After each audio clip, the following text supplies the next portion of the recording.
Good afternoon. Hello. Hello, Ando. Are we back? Are we back? Shall I say we are back?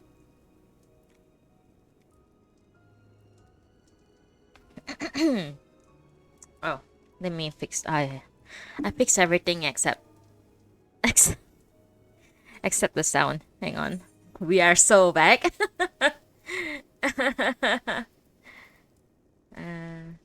Not sound effect. Sound effect has to be low. Voice has to be low. System sound has to be low. I wish there's like a setting like for this so I can like just click on it. Something's off if my frames per second should be like over 100.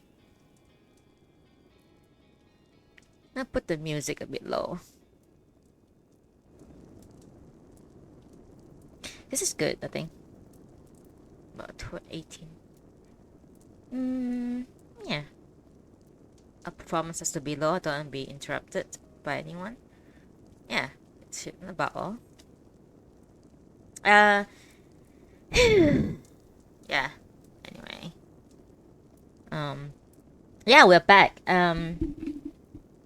Mm, I'm not gonna go too much into why I haven't been reading for like 6 months.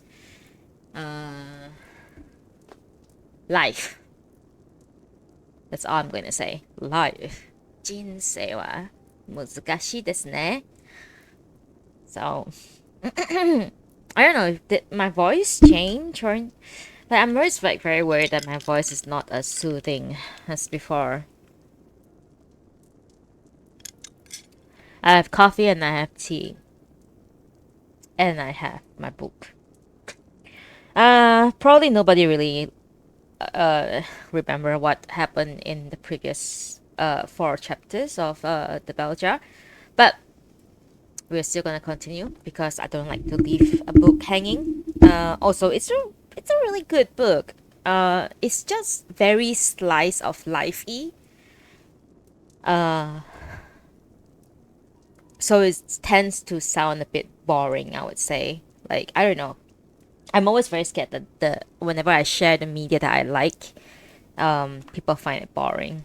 I don't know. I don't know if that's a proper fear to have, but uh uh yeah, I just want to choose it because you know how in the 50s um the in the 50s they all have short hair and short curly hair. Imagine something like Marilyn Monroe.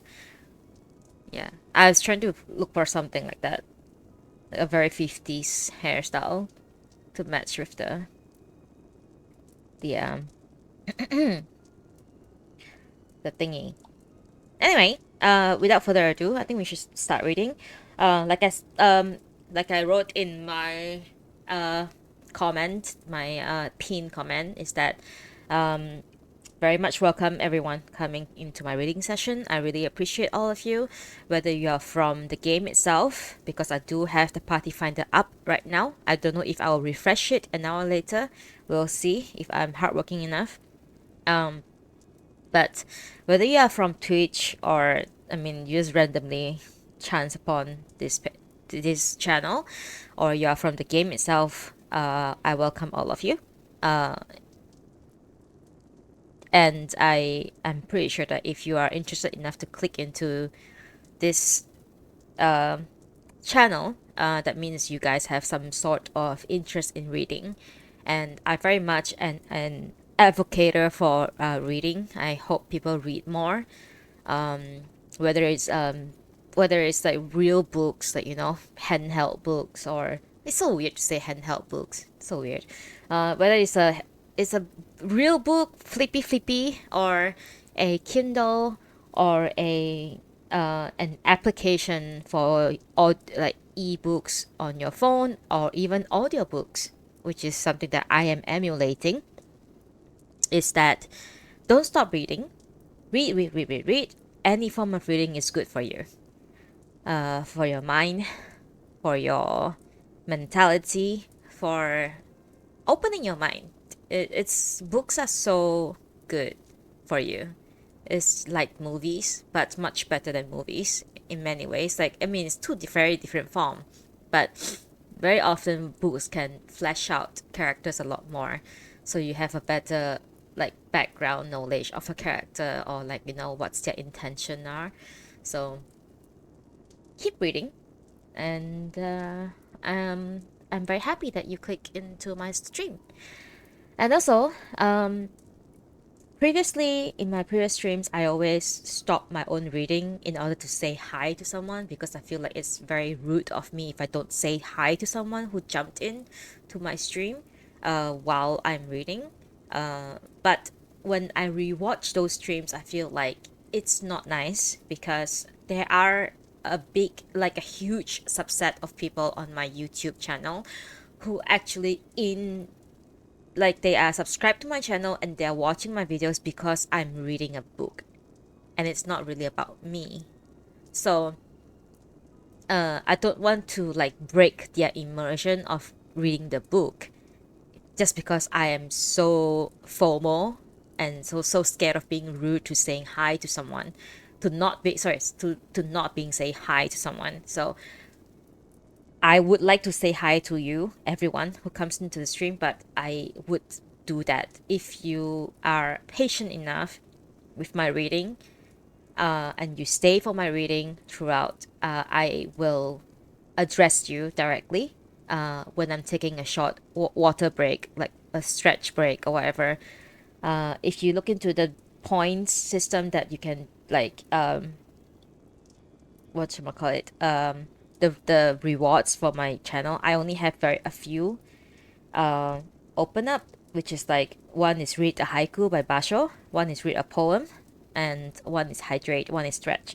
So the regulars already know that whenever I do my reading stream, I only have this four, because I don't want other interruptions.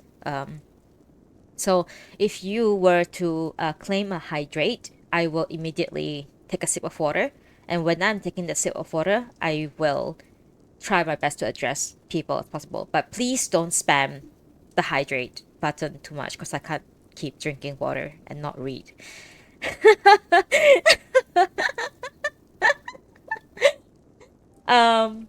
You can you can spam the you can ask for the haiku reading. You can also ask for the poem reading, but I will. I'm not trying to make this so that you will stay on my stream forever until the end of it, because it's gonna be quite a bit long one. But I cannot literally stop my reading of my current book in order to read a haiku or a poem for you. Therefore, I apologize in advance for that, and I will only respond to the request at the end of the stream when I'm done with like whatever chapter that I'm on. We finish the chapter. So, oh my God, oh there's someone here. Hello, nice to meet you, Aries. Hi, Aries. Hello. Please take a seat. Uh, be comfortable. I'm so happy. There's people here. Yeah. Okay. So I've derailed for way too long. I think it's because I haven't been doing this for 6 months. So I just wanted everyone to like understand why I don't do certain things, why I don't respond when I'm reading. I just want people to realize that I literally cannot just stop people's immersion in what I'm reading in order to respond to everyone. So I hope you all will understand, and I will respond to everything as much as possible during break time, and also during the end of the stream. So yeah, thank you very much. And we are currently on chapter 5 of The Bell Jar by Sylvia Plath. And if you guys don't know who Sylvia Plath is, I highly recommend you guys go Google it and then make your own judgment. She is mostly a poet, but I really like poems, but I never really gotten any of her poetry books. So I might go and get some one day. Um, the Bell Jar is a very good book in describing someone's experience in depression. So I hope you guys can whatever take out that you guys can take out from it, right? Like whether, oh, why is this person wallowing in her own sorrows, or why is this person so poor thing. I'll leave it to you all to judge, but for me, I'll just read it and maybe we'll discuss about it at the end of the stream or something. Okay, so I have said that I will read for 3 hours, and right now it's already 13 minutes into my stream and I still haven't read anything. So therefore, we are going to start now. Thank you so much, Aries, for joining our stream today. Thank you so much. Thank you so much. I hope that you enjoy the reading session. There's nothing much special here. I'm just reading a book. That's all. All right. Okay. In 10 seconds, let's go. One sip of coffee.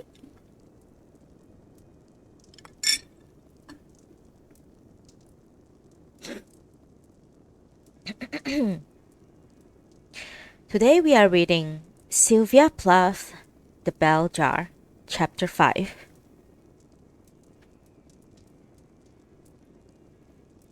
At 7 the next morning, the telephone rang. Slowly, I swam up from the bottom of a black sheep.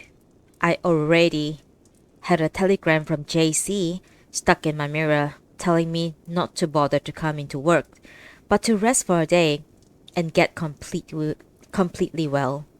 And how sorry she was about the bad crab meat, so I couldn't imagine who would be calling. I reached out and hitched the receiver onto my pillow, so the mouthpiece rested on my collarbone, and the earpiece lay on my shoulder.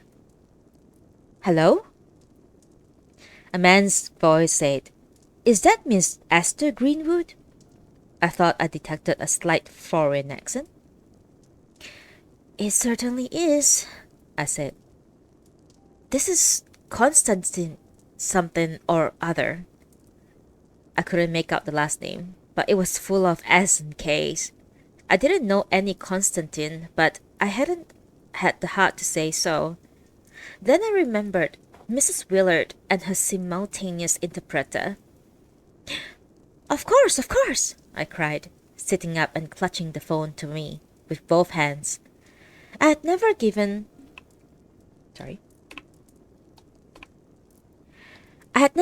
Mrs. Willard the credit for introducing me to a man named Constantine.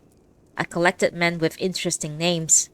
I already knew a Socrates, and he was tall and ugly and intellectual and the son of some big Greek movie producer in Hollywood, but also a Catholic, which ruined it for the both of us.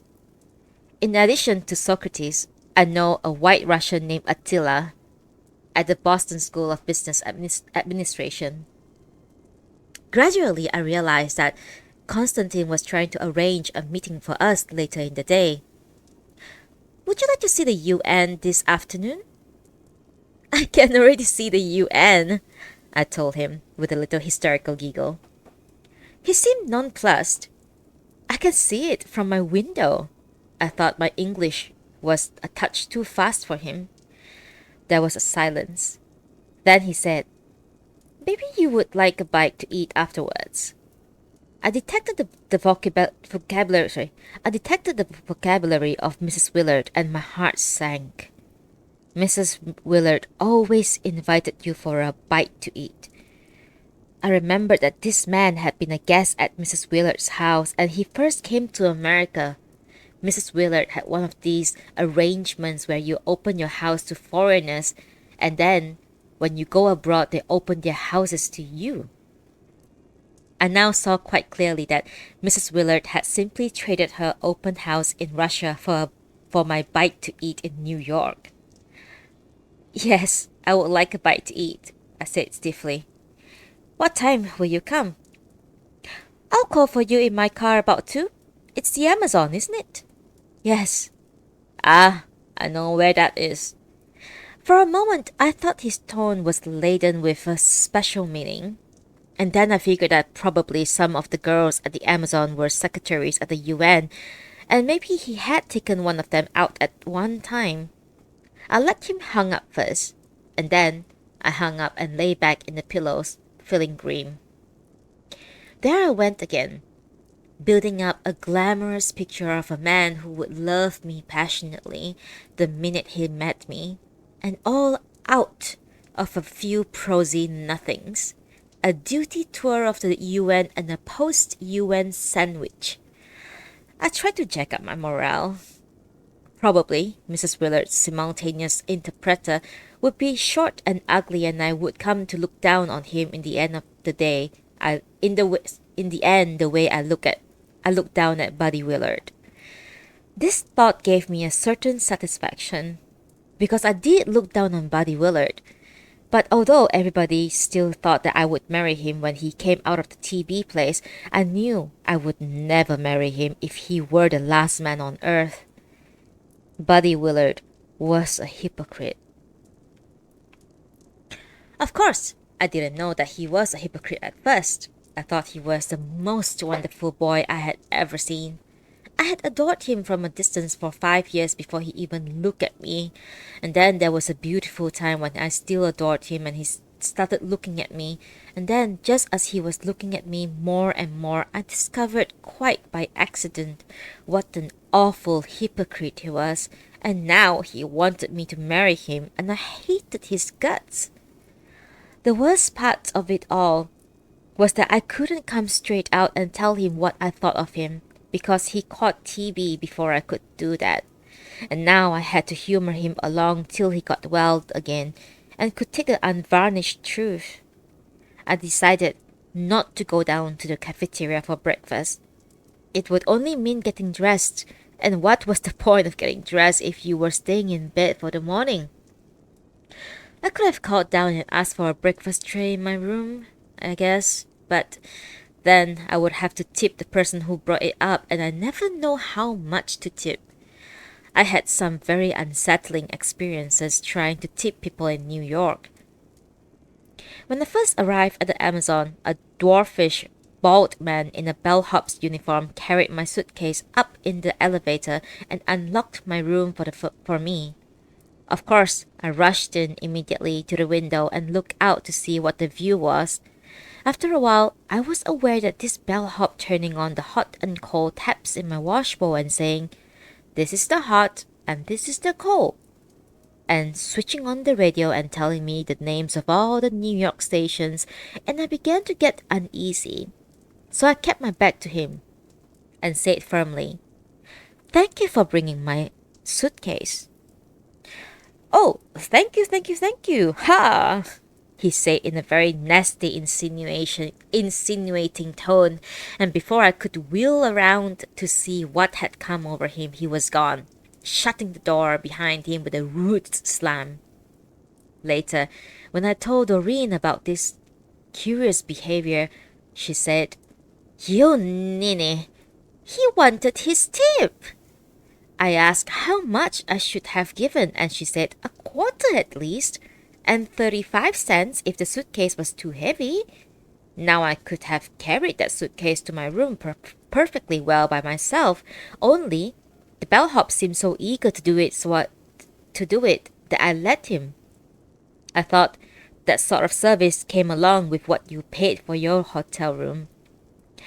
I hate handling over money to people for doing what I could just as easily do myself. It made me nervous. Doreen said that 10% was what you should tip a person, but I somehow never had the right change, and I'd have felt awfully silly giving somebody $50 and saying, 15 cents of this is a tip for you. Please give me 35 cents back. The first time I took a taxi in New York, I tipped the driver 10 cents. The fare was $1, so I thought 10 cents was exactly right and gave the driver my dime with a little flourish and a smile. But he only held it in the palm of his hand and stared at it, and when I stepped out of the cab, hoping I had not handed him a Canadian dime by mistake. He started yelling, "Lady, I gotta live like you and everybody else!" in a loud voice which scared me so much I broke into a run. Luckily, he was stopped at a traffic light, or I think he would have driven along beside me and yelling in that embarrassing way.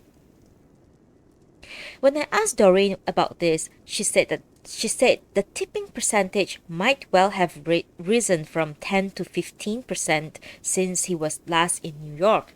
Either that, or that particular cab driver was an out and out louse. I reached for the book the people from Ladies' Day had sent. When I opened it, a card fell out. The front of the card showed a poodle in a flowered bed jacket sitting in the poodle basket with a sad face, and inside of the card showed the poodle lying down in the basket with a little smile, sound asleep under an embroidered sampler that said, "You will get well best with lots and lots of rest." At the bottom of the card, somebody had written, "Get well quick! From all of your good friends at Ladies' Day in lavender ink." I flipped through one story after another until I finally came to a story about a fig tree.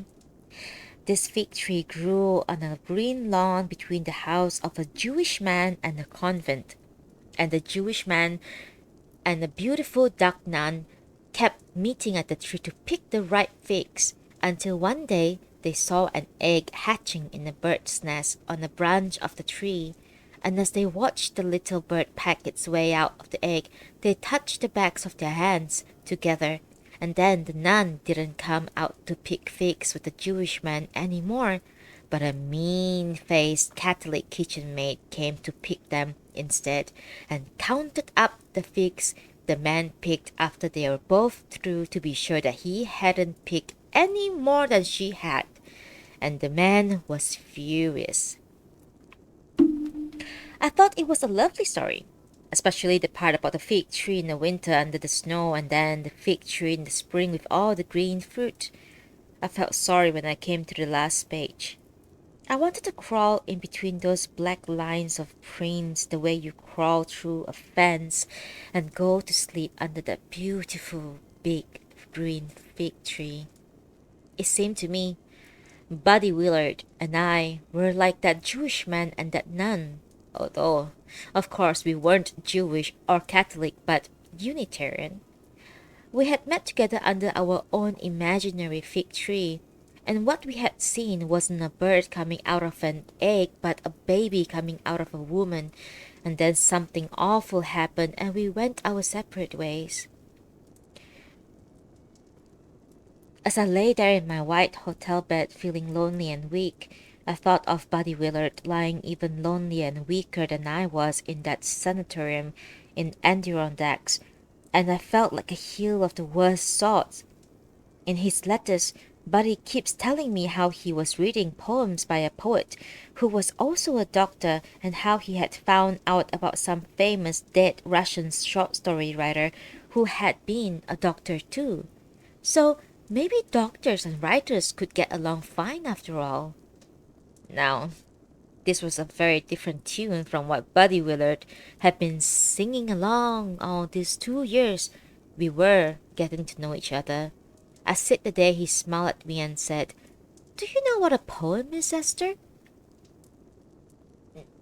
"No, what?" I asked. "A piece of dust." And he looked so proud of having thought of this that I just stared at his blonde hair and his blue eyes and his white teeth. He had very long, strong white teeth, by the way. And I said, "I guess so." It was only in the middle of New York, a whole year later, that I finally thought of an answer to that remark. I spent a lot of time having imaginary conversations with Buddy Willard. He was a couple of years older than I was and very scientific, so he could always prove things. When I was with him, I had to work to keep my head above water. These conversations I had in my mind usually repeated the beginnings of conversations I had really had with Buddy. Only they finished with me and answer with me and sorry, only they finished with me answering him back quite sharply, instead of just sitting around and saying, I guess so. Now, lying on my back in bed, I imagine Buddy saying, Do you know what a poem is, Esther? No, what? I would say. A piece of dust. Then, just as he was smiling and starting to look proud, I would say, So are the cadavers you cut up. So are the people you think you are curing. They are dust as dust. I reckon a good poem lasts a whole lot longer than 100 of those people put together. And of course, Buddy wouldn't have any answer to that, because what I said was true. People were made of nothing so much as dust. And I couldn't see that doctoring all that does was a bit better than writing poems people would remember and repeat to themselves when they were unhappy or sick and couldn't sleep. My trouble was that I took everything Buddy Willett told me as the honest to God truth. I remember that I remember the first time sorry. I remember the first night he kissed me. It was after the Yale Junior Prom. It was strange, the way Buddy had invited me to that prom. He popped into my house out of the blue one Christmas vacation, wearing a thick white turtleneck sweater and looking so handsome. I could hardly stop staring and said, I might drop over to see you at college someday, all right? I was flabbergasted. I only saw Buddy at church on Sundays when we were both home from college, and then at a distance, and I couldn't figure out what had put it into his head to run over to see me. He had run the 2 miles between our houses for cross country practice, he said. Of course, our mothers were good friends. They had gone to the school together and then both married their professors and settled down in the same town. But Buddy was always off on a scholarship at prep school in the fall or earning money by fighting blisters rust in Montana in the summer, so our mothers being old school chums really didn't matter a bit. After this sudden visit, I didn't hear a word from Buddy until one fine Saturday morning in early March. I was up in my room at college, studying about Peter the Hermit and Walter the Penniless for my history exam on the Crusades the coming Monday when the hall phone rang. Usually, people are supposed to take turns answering the hall phone, but as I was the only freshman on the floor with all the seniors, they made me answer it most of the time. I waited a minute to see if anybody would beat me to it, and then I figured everybody was probably out playing squash or away on weekends, so I answered it myself. Is that you, Esther? The girl on the watch downstairs said, and when I said yes, she said, There's a man to see you. I was surprised to hear this, because of all the blind dates I had had that year, not one called me up again for a second date. I didn't just have any luck. I hated coming downstairs sweaty-handed and curious every Saturday night and having some senior introduce me to their aunt's best friend's son and finding some pale, mushroomy fellow with protruding ears or buck teeth or a bad leg. I didn't think I deserved it. After all, I wasn't crippled in any way. I just studied too hard. I didn't know when to stop. Well, I combed my hair and put on some more lipstick and took my history book so I could say I was on my way to the library if it turned out to be somebody awful, and went down. And there was Buddy Willard, leaning against the mill table in a khaki zipper jacket and blue dungarees and frayed gray sneakers, and grinning up at me. I just came over to God. Wait, hang on. I just came over to say hello, he said. I thought it odd He should come all the way from Yale, even hitchhiking as he did, to save money, just to say hello. Hello, I said. Let's go out and sit on the porch. I wanted to go out on the porch because the girl on the watch was a nosy senior and eyeing me curiously. She obviously thought Buddy had made a big mistake. We sat side by side in the two wicker rocking chairs. The sunlight was clean and windless and almost hot. I can't stay more than a few minutes, Buddy said. Oh, come on, stay for lunch, I said. Oh, I can't do that. I'm up here for the sophomore prom with Joan. I felt like a prize idiot. How is Joan? I asked coldly. John Gilling came from our hometown and went to our church and was a year ahead of me at college. She was a big wheel, president of her class, and a physics major, and a college hockey champion. She has always made me feel squirmy with her starry pebble-colored eyes, and her gleaming tombstone teeth, and her breathy voice. She was big as a horse, too. I began to think Buddy had pretty poor taste. Oh, Joan, he said. She asked me up to this dance 2 months ahead of time, and her mother asked my mother if I would take her, so what could I do? Well, why did you say you would take her if you didn't want to? I asked meanly. Oh, I like Joan. She never cares whether you spend any money on her or not, and she enjoys doing things outdoors. The last time she came down to Yale for house weekend, we went on a bicycle trip to the East Rock, and she's the only girl I haven't had to push up the hills. Joan's all right. I went cold with envy. I had never been to Yale, and Yale was the place all the seniors in my house liked to go best on weekends. I decided to expect nothing from Buddy Willard. If you expect nothing from somebody, you are never disappointed. True. That is true.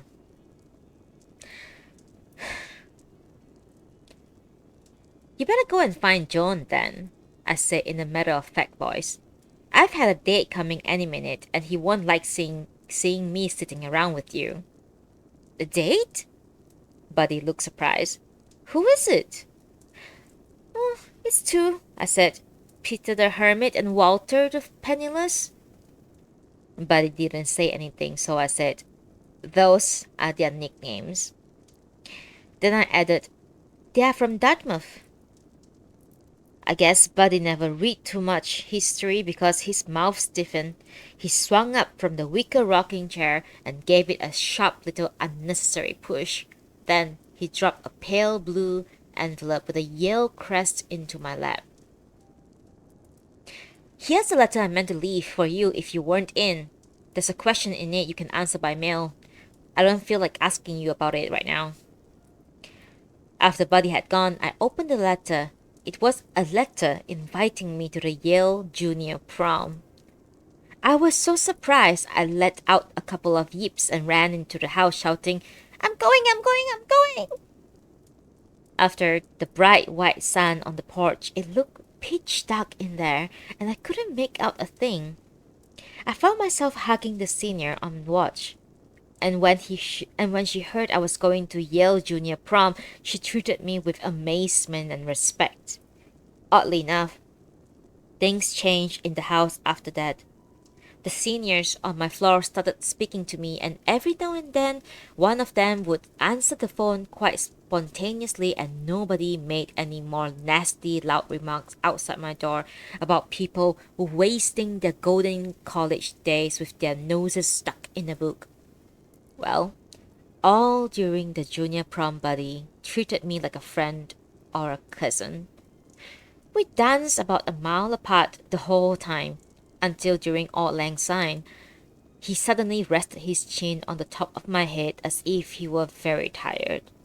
And then, in the cold black 3 o'clock wind, we walked very slowly the 5 miles back to the house where I was sleeping in the living room on a couch that was too short because it only cost 50 cents a night instead of $2 like most of the other places with proper beds.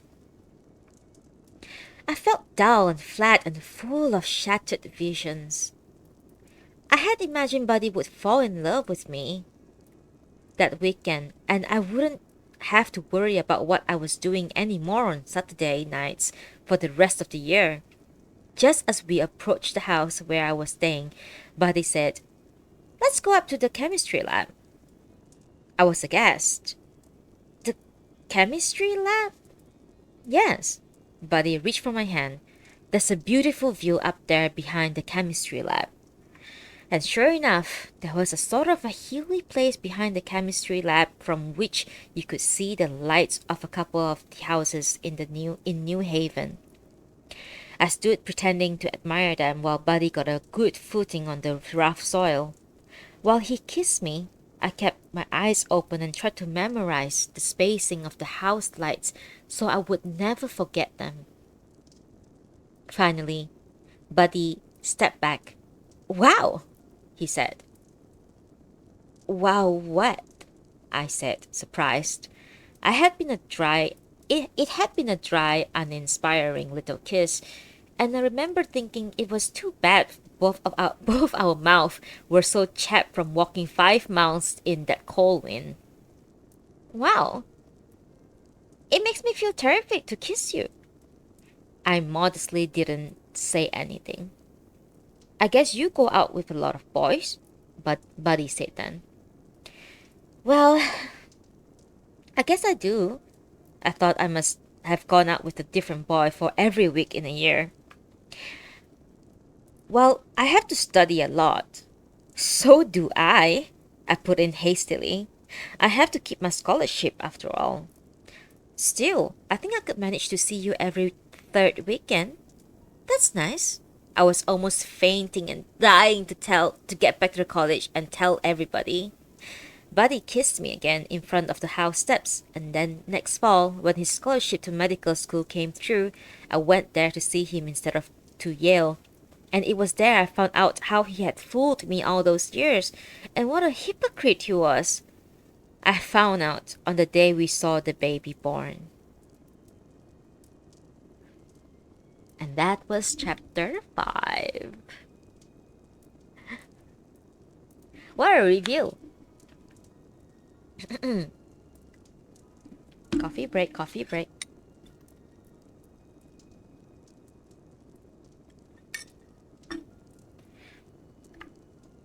Let me do a quick refresh.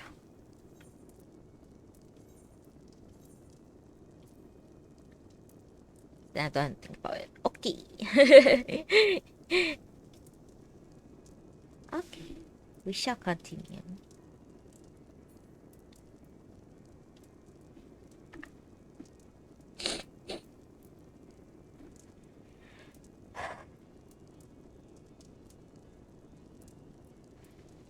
We're currently reading Sylvia Plath, The Bell Jar, Chapter 6.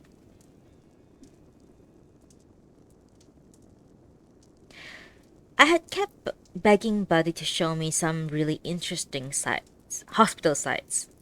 So one Friday I cut all of my classes and came down for a long weekend and he gave me the works.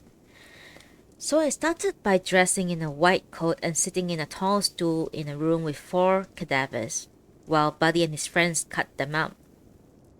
These cadavers were so unhuman looking they didn't bother me a bit. They had stiff, leathery, purple-black skin, and they smelled like old pickle jars. After that, Buddy took me out into a hall where they had some big glass bottles full of babies that had died before they were born. The baby in the first bottle had a large white head bent over a tiny curl-up body the size of a frog. The baby in the next bottle was bigger, and the baby next to that one was bigger still, and the baby in the last bottle was the size of a normal baby, and he seemed to be looking at me, smiling a little piggy smile. I was quite proud of the calm ways I stared at all these gruesome things. The only time I jumped was when I leaned my elbow on Buddy's cadaver stomach to watch him dissect a lung. After a minute or two, I felt this burning sensation in my elbow, and it occurred to me that the cadaver might just be half alive since it was still so warm, so I leapt off my stool with a small exclamation. Then Buddy explained the burning was only from the pickling juice, and I sat back in my old position.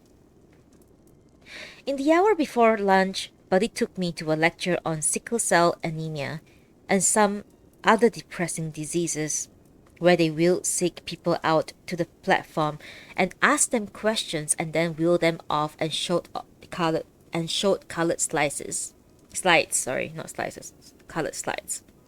One slide I remember showed a beautiful laughing girl with a black mole on her cheek. 20 days after that mole disappeared, the girl was dead, the doctor said, and everybody went very quiet for a minute and then the bell rang. So I never really found out what the mole was or why the girl died. In the afternoon, we went to see a baby born. First, we found a linen closet in the hospital corridor where Buddy took out a white mask for me to wear and some gauze. Gauze, I think. A tall, fat medical student, big as Sydney Green Street, lounged nearby, watching Buddy wind the gauze around and round my head until my hair was completely covered and only my eyes peered out over the white mask. The medical student gave an unpleasant little snicker. At least your mother loves you, he said. I was so busy thinking how very fat he was and how unfortunate it must be for a man, and especially a young man, to be that fat, because what woman could stand leaning over that big stomach to kiss him? That I didn't immediately realize that this student had said to me was an insult. By the time I figured he must consider himself quite a fine fellow and had thought up a cutting remark about how only a mother loves a fat man, he was gone. Buddy was examining a queer wooden plaque on the wall with a row of holes in it, starting from a hole about the size of a silver dollar and ending with one the size of a dinner plate. Fine, fine, he said to me. There's somebody about to have a baby this minute. At the door of the delivery room stood a thin, stoop-shouldered medical student Buddy knew. Hello, Will, Buddy said. Who's on the job?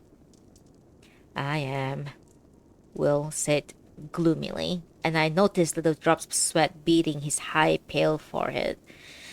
I am, and it's my first. Buddy told me Will was a third-year man and had to deliver 8 babies before he could graduate. Then he noticed a bustle at the far end of the hall and some men in lime green coats and skull caps, and a few nurses came moving towards us in a ragged procession wheeling a trolley with a big white lump on it. You oughtn't to see this, Will muttered in my ear. You'll never want to have a baby if you do. They ought they shouldn't let a woman watch. It'll be the end of the human race. Buddy and I laughed, and then Buddy shook Will's hand and we all went into the room. I was so struck by the sight of the table where they were lifting the woman I didn't say a word. It looked like some awful torture table, with these metal stirrups sticking up in the mid-air. Oops, I'm sorry.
Okay, sorry guys. Sorry, I had a phone call. I didn't. I had a phone call. I didn't have the time to uh write down in the, to let you all know. I don't know if I said I had a phone call. Sorry for interrupting the reading. Oh my god. Okay. Yeah. All right. Let's go back. Buddy and I laughed, and then Buddy shook Will's hand, and we all went into the room. I was so struck by the sight of the table where they were lifting the woman I didn't say a word. It looked like some awful torture table with these metal stirrups sticking up in the mid-air at one end and all sorts of instruments and wires and tubes I couldn't make out properly at the other. Buddy and I stood together by the window, a few feet away from the woman, where we had a perfect view. The woman's stomach stuck up so high I couldn't see her face or the upper part of her body at all. He seemed to have nothing but an enormous spider-fat stomach and two little ugly spindly legs propped in the high stirrups. And all the time the baby was being born, she never stopped making these unhuman wooing noises. Later, Buddy told me that the woman was on a drug that would make her forget that she had any pain, that when she swore and groaned she really didn't know what she was doing because she was in a kind of a twilight sleep. I thought it sounded just like the sort of drug a man would invent. Here was a woman in terrible pain, obviously feeling every bit of it, or she wouldn't groan like that. And she would go straight home and start another baby because the drug would make her forget how bad the pain had been, when all the time in some secret part of her that long, blind, doorless and windowless corridor of pain was waiting to open up and shut her in again. The head doctor, who was supervising Will, kept saying to the woman, "Push down, Mrs. Tomolilo. Push down. That's a good girl. Push down." And finally, through the split, shaven place between her legs, lurid with disinfectant, I saw a dark, fuzzy thing appear. The baby's head. Buddy whispered under cover of the woman's groans.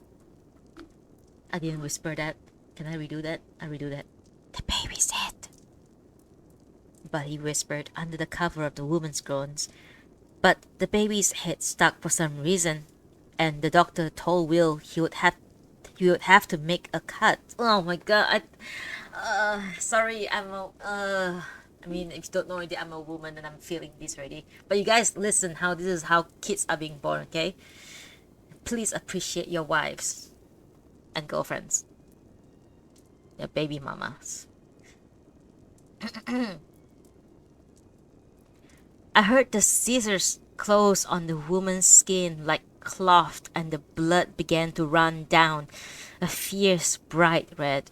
Then all at once the baby seemed to pop out into Will's hands, and the color of a blue plum, and flowered with white stuff and streaked with blood, and Will kept saying, "I'm going to drop it, I'm going to drop it, I'm going to drop it," in a terrified voice. "No, you're not," the doctor said, and took the baby out of Will's hands and started massaging it.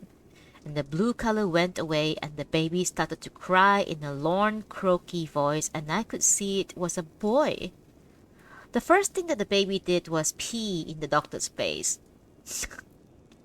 I told Buddy later I didn't see how that was possible, but he said it was quite possible, though unusual to see something like that happen.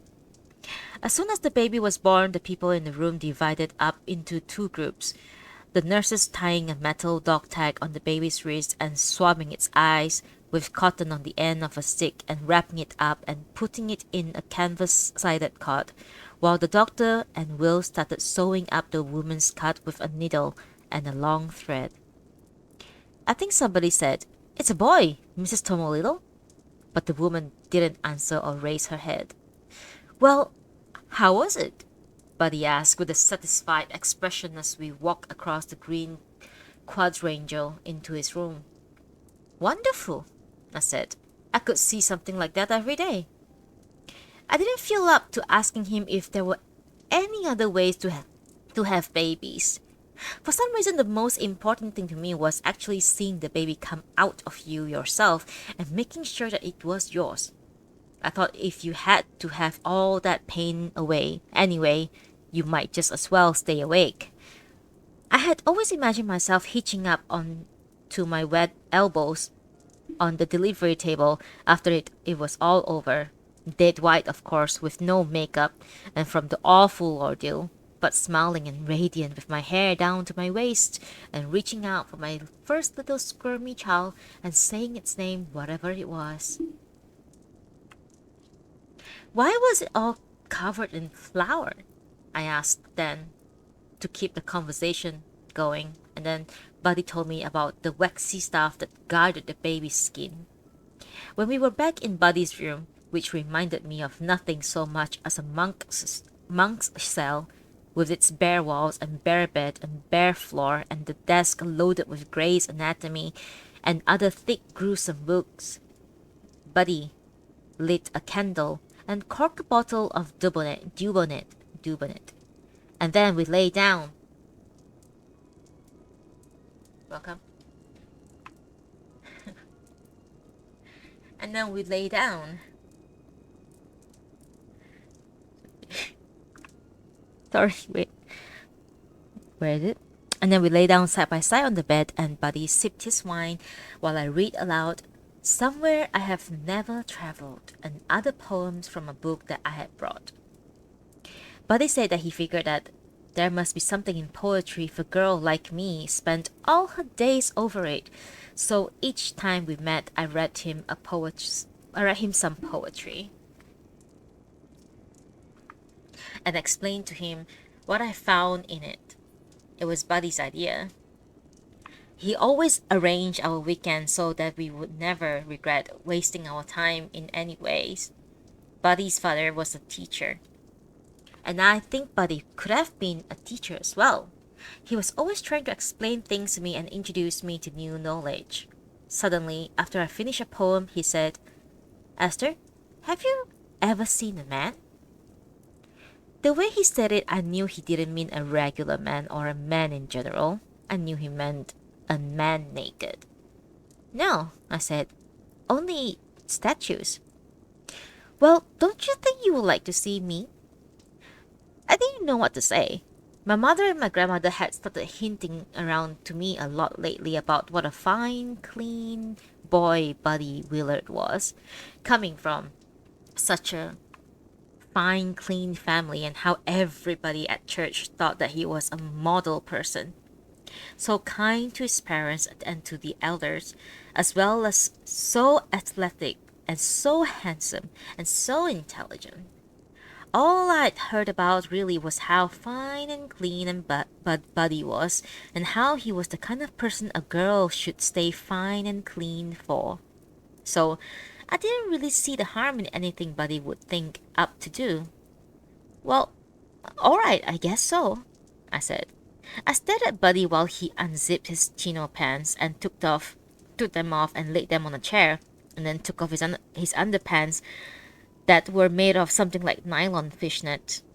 They're cool, he said, and my mother says they wash easily. And then he stood there in front of me, and I kept staring on at him. The only thing that I could think of was turkey neck and turkey gizzards, and I felt very depressed.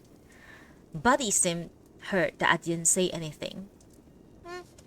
I think you ought to get used to me like this, he said. Now, let me see you.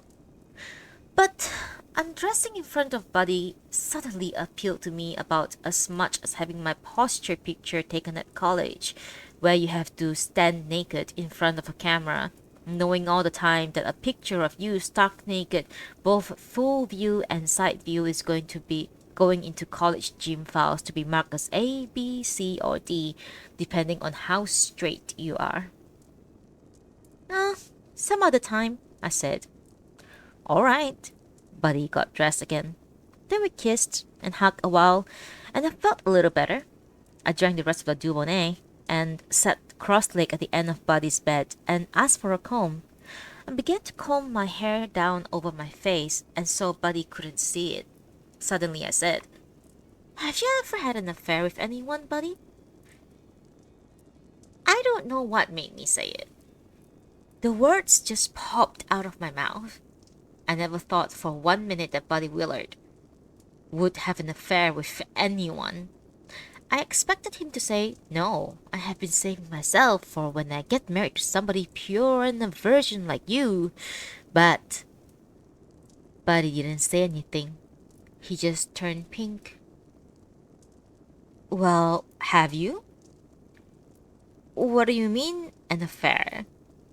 Buddy asked then in a hollow voice. "You know, have you ever gone to bed with anyone?"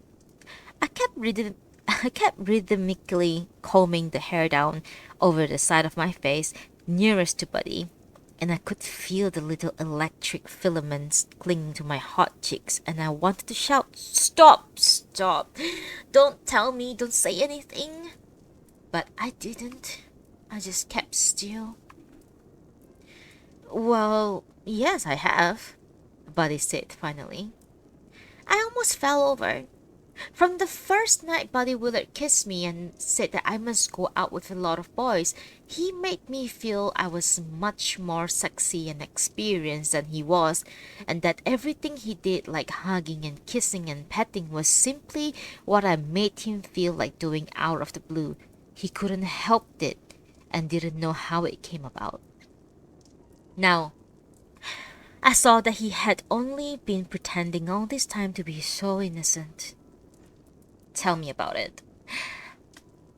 Ooh, tell me about it. I combed my hair slowly, over and over, feeling the teeth of the comb dig into my cheek at every stroke. "Who was it?" Buddy seemed relieved that I wasn't angry. He even seemed relieved to have somebody to tell me about how he was seduced. Buddy hadn't started it, and it really wasn't his fault. It was this waitress at the hotel he worked at as a busboy the last summer on Cape Cod. Buddy had noticed her staring at him queerly and shoving her breast up against him in the confusion of the kitchen. So finally one day he asked her what the trouble was, and she looked him straight in the eye and said, "I want you." "Serve up with parsley?" Buddy hadn't laughed innocently. "No," she had said, "some night." And that's how Buddy lost his pureness and his virginity. At first I thought he must have slept with the waitress only once. But when I asked how many times, just to make sure, he said he couldn't remember but a couple of times a week for the rest of the summer. I multiplied 3 by 10 and got 30, which seemed beyond all reason. After that, something in me just froze up. Back at college, I started asking a senior here and a senior there what they would do if a boy suddenly told them he had slept 30 times with some slutty waitress one summer, smack in the middle of knowing them. But this senior said most boys were like that, and you couldn't honestly accuse them of anything until you were at least pinned or engaged to be married. Actually, it wasn't the idea of Buddy sleeping with somebody that bothered me. I mean, I had read all about all sort of people sleeping with each other, and if it had been any other boy, I would merely have asked him the most interesting details, and maybe gone out and slept with somebody myself just to even things up, and then thought no more about it. But what I couldn't stand was Buddy's pretending I was so sexy, and he was so pure, when all the time he had been having an affair with that tarty waitress and must have felt like laughing in my face. "What does your mother think about this waitress?" I asked Buddy that weekend. Buddy was amazingly close to his mother. He was always quoting what she said about the relationship between man and a woman, and I knew Mrs. Willard was a real fanatic about virginity for men and women, both, When I first went to her house for supper, she gave me a queer, searching look, and I knew she was trying to tell me, she was trying to tell whether I was a virgin or not. Just as I thought, Buddy was embarrassed. Mother asked me about Gladys. He admitted. Well, what did you say? I said Gladys was free, white, and 21. Now, I knew Buddy would never talk to his mother as rudely as that for my sake. He was always saying how his mother said, what a man wants is a mate, and what a woman wants is infinite security. And what a man is an arrow into the future, and what a woman is the place that arrow shoots off from, until it made me tired. Every time I tried to argue, Buddy would say his mother still got pleasure out of his father and wasn't that wonderful for people their age, and it must mean she really knew what was about. What was that about? Well, I had just decided to ditch Buddy Willard for once and for all. Not because he had slept with that waitress, but because he didn't have the honest guts to admit it straight off to everybody and face up to it as a part of his character. When the phone in the hall rang and somebody said in a little knowing sing-song, "It's for you, Esther, it's from Boston," I could tell right away something must be wrong, because Buddy was the only person I knew in Boston, and he never called me long distance because it was so much more expensive than letters. Once, when he had a message he wanted to get almost immediately, he went all around his entry at medical school, asking if anybody was driving up to my college that weekend, and sure enough, somebody was, so he gave them a note for me and I got it the same day. He didn't even have to pay for a stamp. It was Buddy, all right.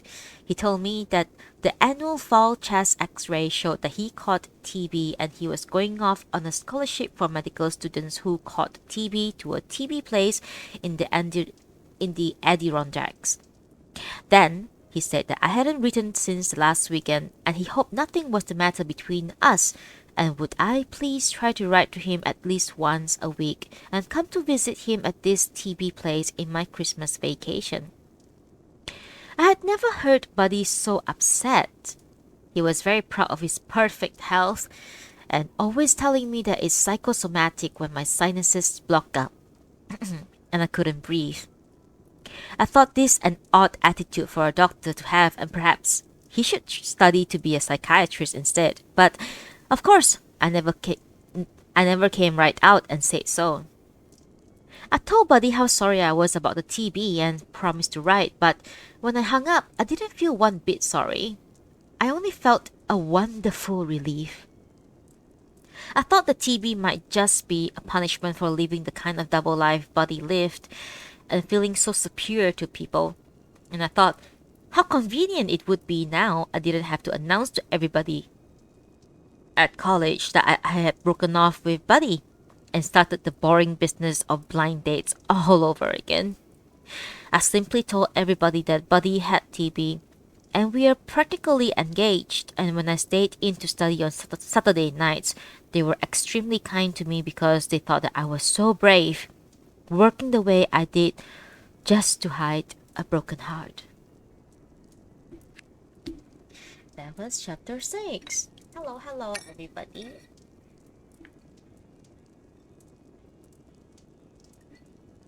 Hello, Alicia. Hello, Samantha.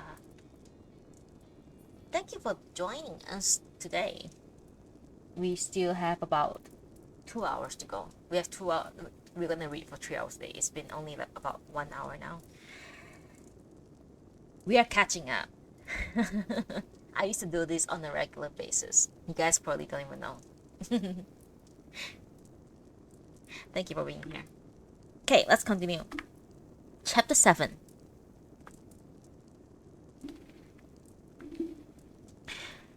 Of course, Constantine was much too short, but in his own way he was handsome, with light brown hair and dark blue eyes and a lively, challenging expression.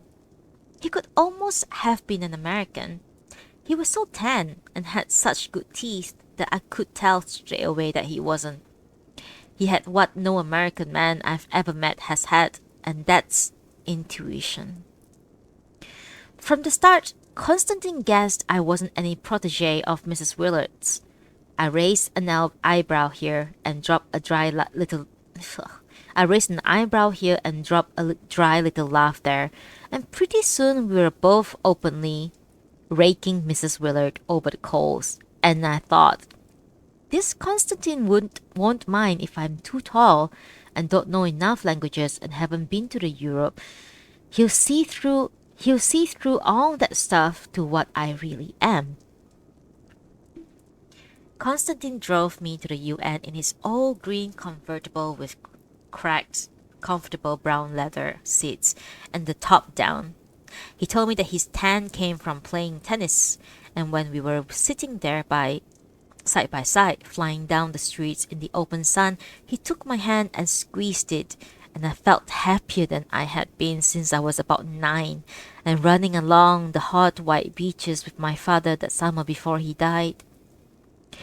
And while Constantine and I sat in one of those hushed plush auditoriums in the UN, next to a stern muscular Russian girl with no makeup who was a simultaneous interpreter like Constantine himself, I thought how strange it had never occurred to me before that I was only purely happy until I was 9 years old.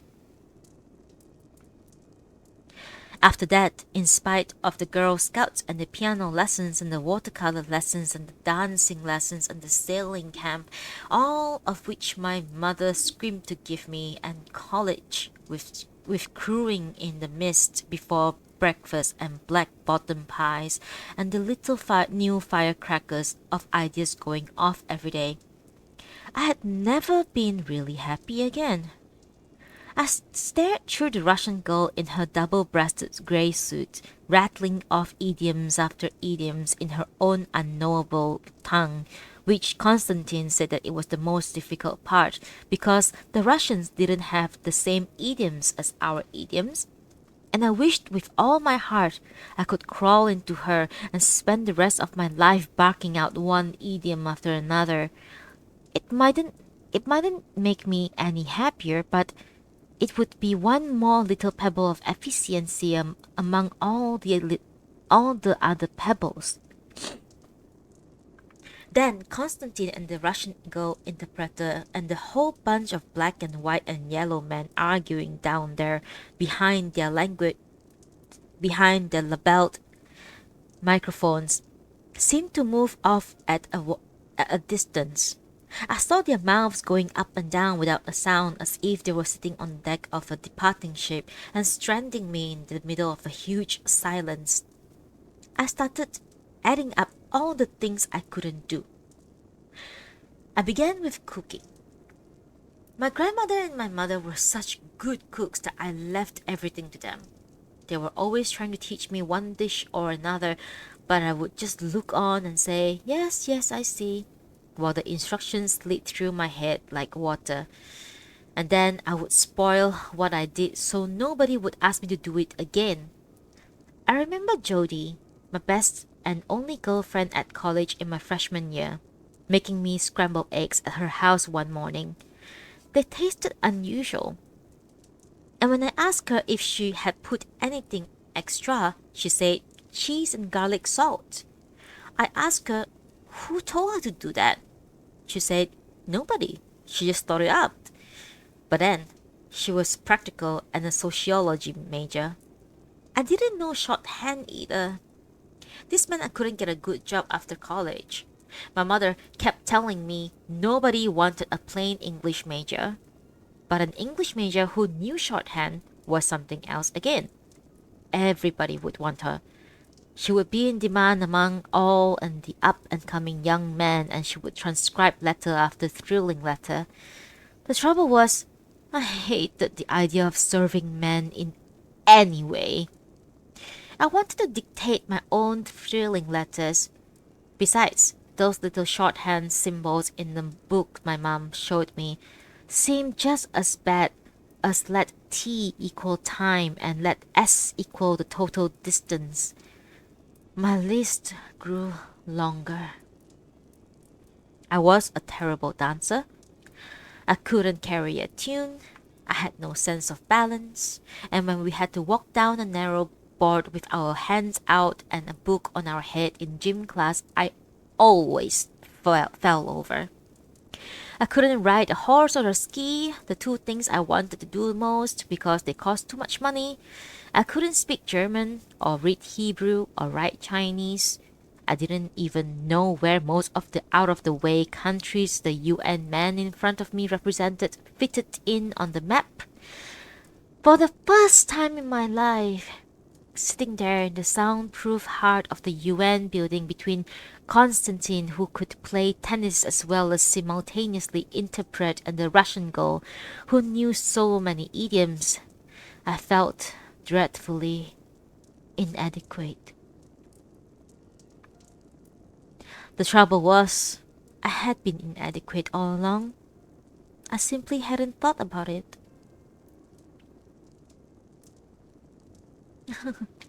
Sorry, I'm so sad. Sorry.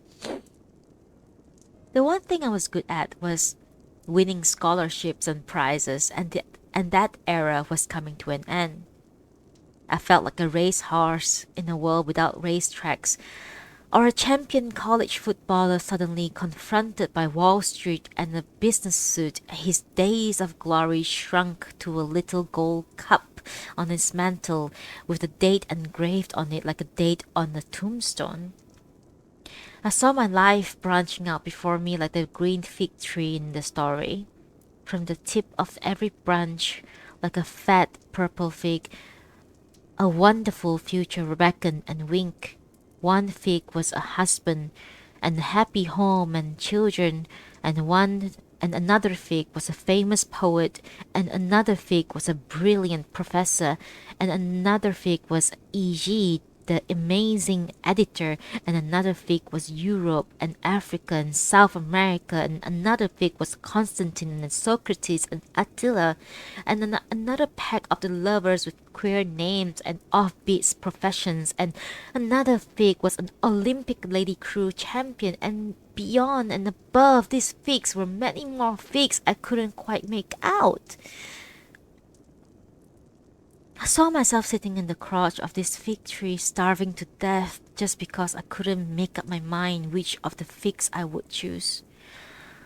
I wanted each and every one of them, but choosing one meant losing all the rest. And as I sat there, unable to decide, the figs began to wrinkle and go black, and one by one they plopped to the ground at my feet. Constantine's restaurant smelt of herbs and spices and sour cream.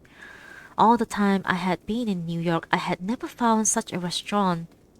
I only found those heavenly hamburger places where they served giant hamburgers and soup of the day and four kinds of fancy cakes at a very clean counter facing a long glary mirror.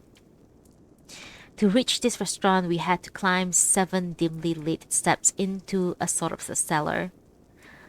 Travel posters plastered the smoke dark walls, like so many pictures windows, and overlooking Swiss lakes and Japanese mountains and African velds, and thick, dusty bottle candles that seemed for centuries to have wept their colored waxes red over blue over green in a fine, three-dimensional lace, cast a circle of light round each table where the faces floated, flushed and flame-like themselves. I don't know what I ate, but I felt immensely better after the first mouthful. It occurred to me that my vision of the fig tree and all that fat figs that withered and fell to earth might well have arisen from the profound void of an empty stomach. Constantine kept refilling our glasses with a sweet Greek wine that tasted of pine bark, and I found myself telling him how I was going to learn German and go to Europe and be a war correspondent like Maggie Higgins. I felt so fine, by the time we came to the yogurt and strawberry jam that I decided I would let Constantine seduce me. Ever since Buddy Willard had told me about the waitress, I had been thinking I ought to go out and sleep with somebody myself. Sleeping with Buddy wouldn't count though, because he would still be the one person ahead of me. It would have been to be with somebody else. The only boy I ever actually discussed going to bed was a bitter hawk-nosed southerner from Yale, who came up to college one weekend only to find his date had eloped with a taxi driver the day before. As the girl had lived in my house and I was the only one home that particular night, it was my job to cheer him up. At the local coffee shop, hunched in one of the secretive high-back booths with hundreds of people's names gouged into the wood, we drank cup after cup of black coffee and talked frankly about sex. The boy, his name was Eric, said that he thought it was disgusting the way all the girls at my college stood around the porches around the porch lights in the bushes in plain view, necking madly before the 1 o'clock curfew, so everybody passing by could see them. Could see them. A million years of evolution, Eric said bitterly. And what are we? Animals. Then Eric told me how he slept with his first woman. He went to a southern prep school and that specialized in building all-round gentlemen, and by the time you graduated it was an unwritten rule that you had to have known a woman. Known in the biblical sense, Eric said. So one Saturday, Eric and a few of his classmates took a bus into the nearest city and visited the notorious whorehouse. Eric's whore hadn't even taken off her dress. She was a fat middle-aged woman with dyed red hair and suspiciously thick lips and red-colored skin that she wouldn't turn off the light. So he had her under a fly-spotted 25-watt bulb, and it was nothing like it was cracked up to be. It was so boring as going to a toilet. I said, maybe if you loved a woman, it wouldn't seem so boring. But Eric said that it would be spoiled by thinking this woman, too, was just an animal like the rest. So if he loved anybody, he would never go to bed with her. He would go to a whore if he had to, and keep the woman he loved free of all that dirty business. Ladies and gentlemen, this is what religion can do to you. I'm sorry. It had crossed my mind that at the time, Eric might be a good person to go to bed with, since he had already done it, and unlike the usual run of boys, didn't seem dirty-minded or silly when he talked about it.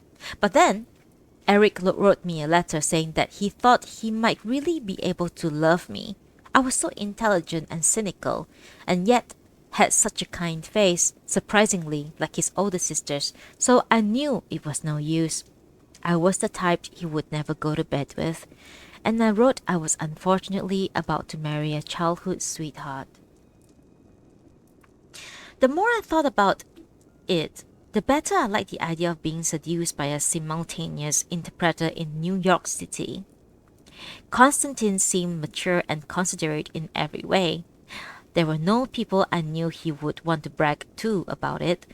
The way college boys bragged about sleeping with girls in the back of their cars to their roommates or their friends on the basketball team.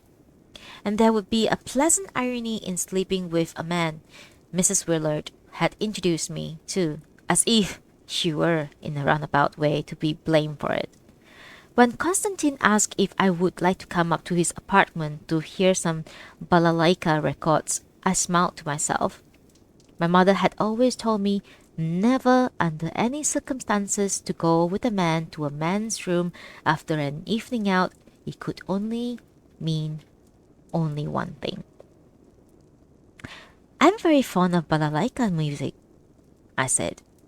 Constantine's room had a balcony, and the balcony overlooked the river, and we could hear the hooing of the tugs down in the darkness. I felt moved and tender and perfectly certain about what I was going to do. I knew I might have a baby, but The thought hung so far and dim in the distance and didn't trouble me at all.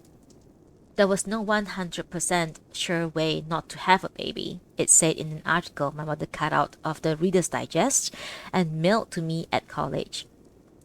This article was written by a married woman, lawyer with children, and called, quote, "In Defense of Chastity." It gave me it gave all the reasons a girl shouldn't sleep with anybody but her husband, and then only after they were married.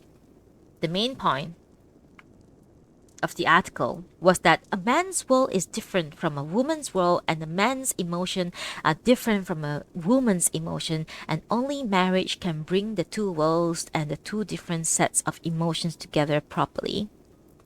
My mother said that this was something a girl didn't know about till it was too late, so she had to take the advice of the people who were already experts, like a married woman.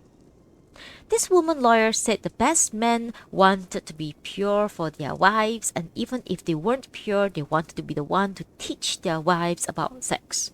Of course, they would try to persuade a girl to have sex and say that they will marry her later, but as soon as she gave in, they would lose her respect for her and start saying that if she did that with them, she would do that with other men, and they would end up making her life miserable.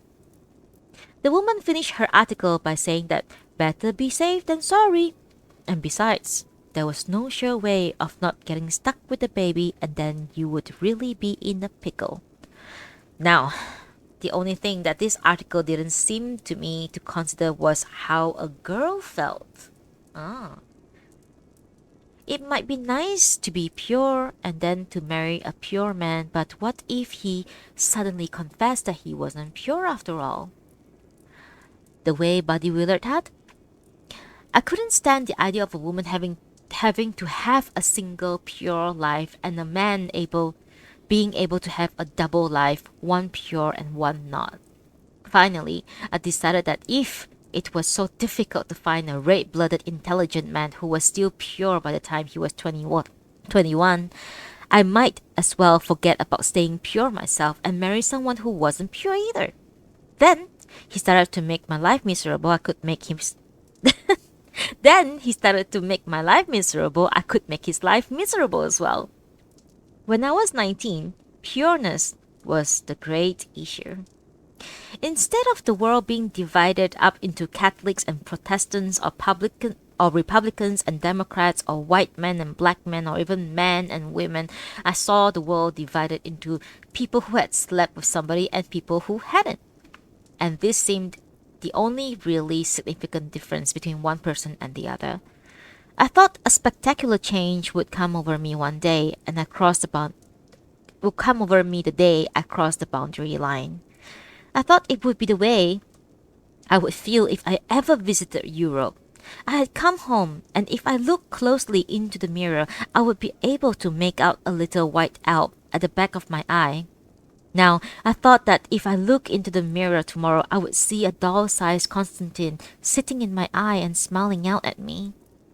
Well, for about an hour we lounged on Constantine's balcony in two separate slingback chairs, with the Vitrola playing and the Balalaika's records stacked between us.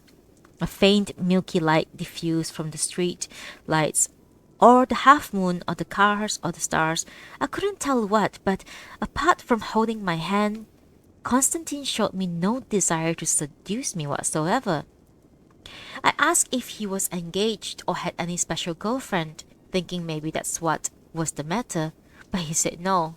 He made a point of keeping clear of such attachment. At last, I felt a powerless drowsiness drifting through my veins from all the pine bark wine I had drunk. "I think I'll go in and lie down," I said.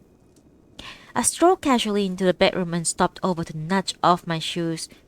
The clean blade bobbed before me like a safe boat. I stretched full length and shut my eyes. Then I heard Constantine sigh and come in from the balcony. One by one, his shoes clunked on the floor, and he lay down by my side. I looked at him secretly from under a fall of hair. He was lying on his back, his hands under his head, staring at the ceiling. The starch white sleeves of his shirt, rolled up to the elbows, glimmered eerily into the half dark, and his tan skin seemed almost black. I thought he must be the most beautiful man I had ever seen. I thought if only I had a keen, shapely bone structure to my face, or could discuss politics shrewdly, or was a famous writer, Constantine might find me interesting enough to sleep with. And then I wondered if, as soon as he came to me, he came to like me, he would sink into ordinariness, and if as soon as he came to love me, I would find fault after fault, the way I did with Buddy Willard and the boys before him.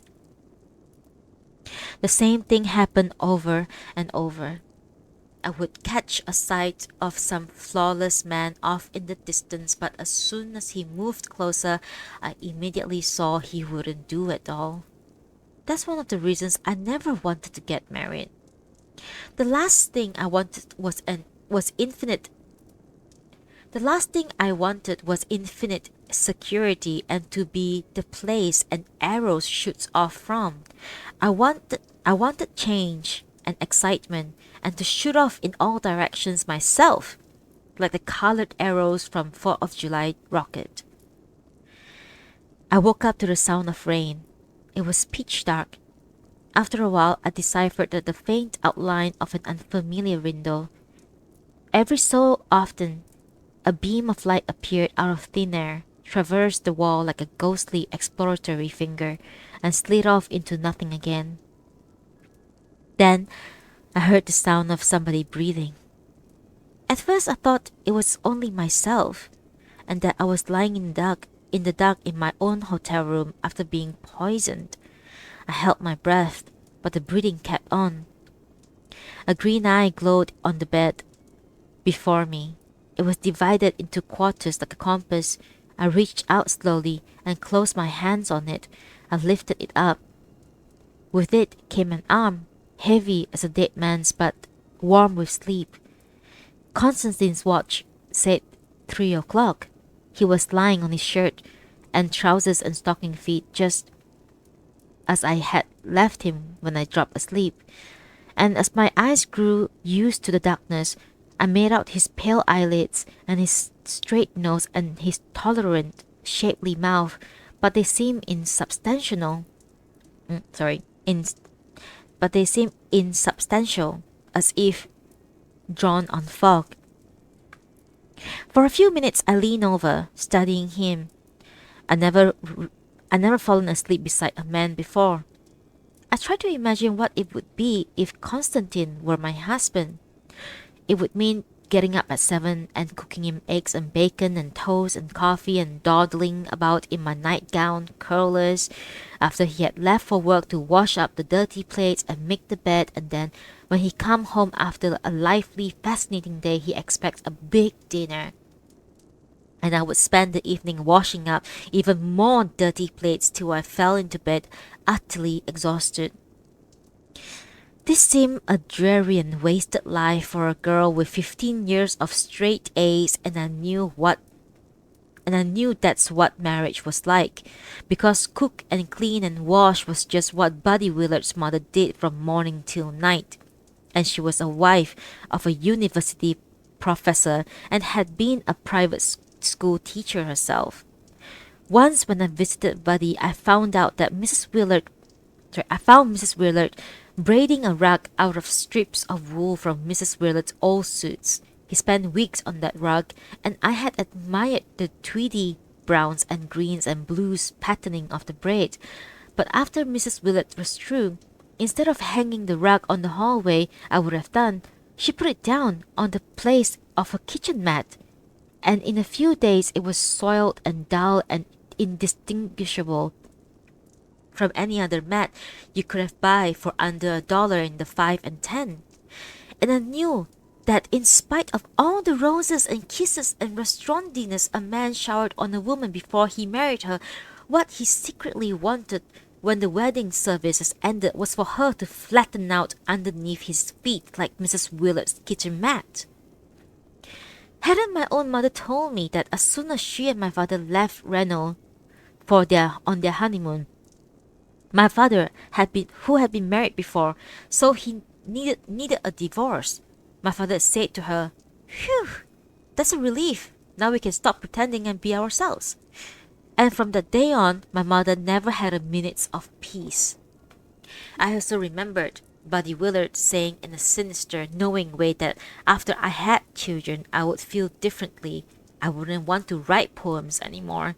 So I began to think maybe it was true that when you were married and had children, it was it was like being brainwashed, and afterwards you went about numb as a slave in some private totalitarian state. As I stared down at Constantine in the way you stare down at a bright, unattainable pebble at the bottom of the deep well, his eyelids lifted and he looked through me, and his eyes were full of love. I watched dumbly as a little shutter of recognition clicked across the blur of tenderness, and the white pupils went glossy and deathless like a patent leather. Constantine sat up and yawning. "What time is it?" "3," I said in a flat voice. "I better go home. I have to be at work first thing in the morning. I'll drive you." As we sat at the back of our separate sides of the bed, fumbling with our shoes in the horrid, cheerful white light of the bed lamp, I sensed Constantine turn around. "Is your hair always like that?" "Like what?" He didn't answer, but he reached over and pulled his hand up at the root of my hair and ran his fingers out slowly to the tip ends like a comb. A little electric shock fled through me, and I sat quite still. Ever since I was small, I loved feeling somebody comb my hair. It made me go all sleepy and peaceful. "Ah, I know what it is," Constantine said. "You have just washed it." And he bent to lace his tennis shoes. An hour later, I lay in my hotel bed, listening to the rain. It didn't even sound like rain. It sounded like a tap running. The ache in the middle of my left shin bone came to life, and I abandoned any hope of sleep before 7, when my radio alarm clock would rouse me with its hearty renderings of Susa. Every time it rained, the old lake brick seemed to remember itself, and what it remembered was a dull hurt. Then I thought, Buddy Willard made me break that leg. Then I thought, no, I broke it myself. I broke it on purpose to pay myself back for being such a heel. And that was chapter 7. One sip of coffee and we'll continue chapter 8.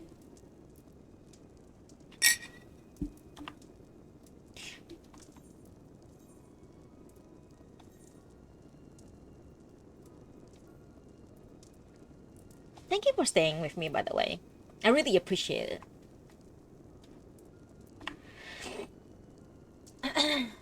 I need to read slower. I'm not rushing. I need to read slower. Calm down. Alright.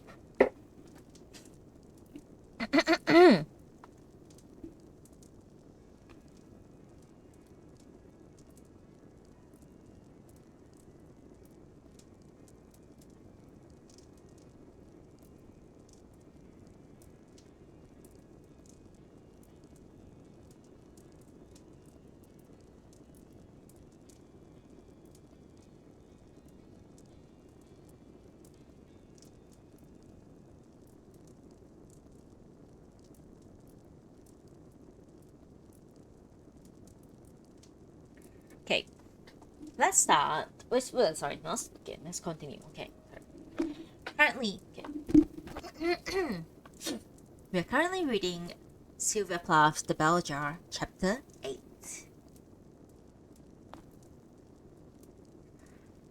Mr. Willard drove me up to the Adirondacks.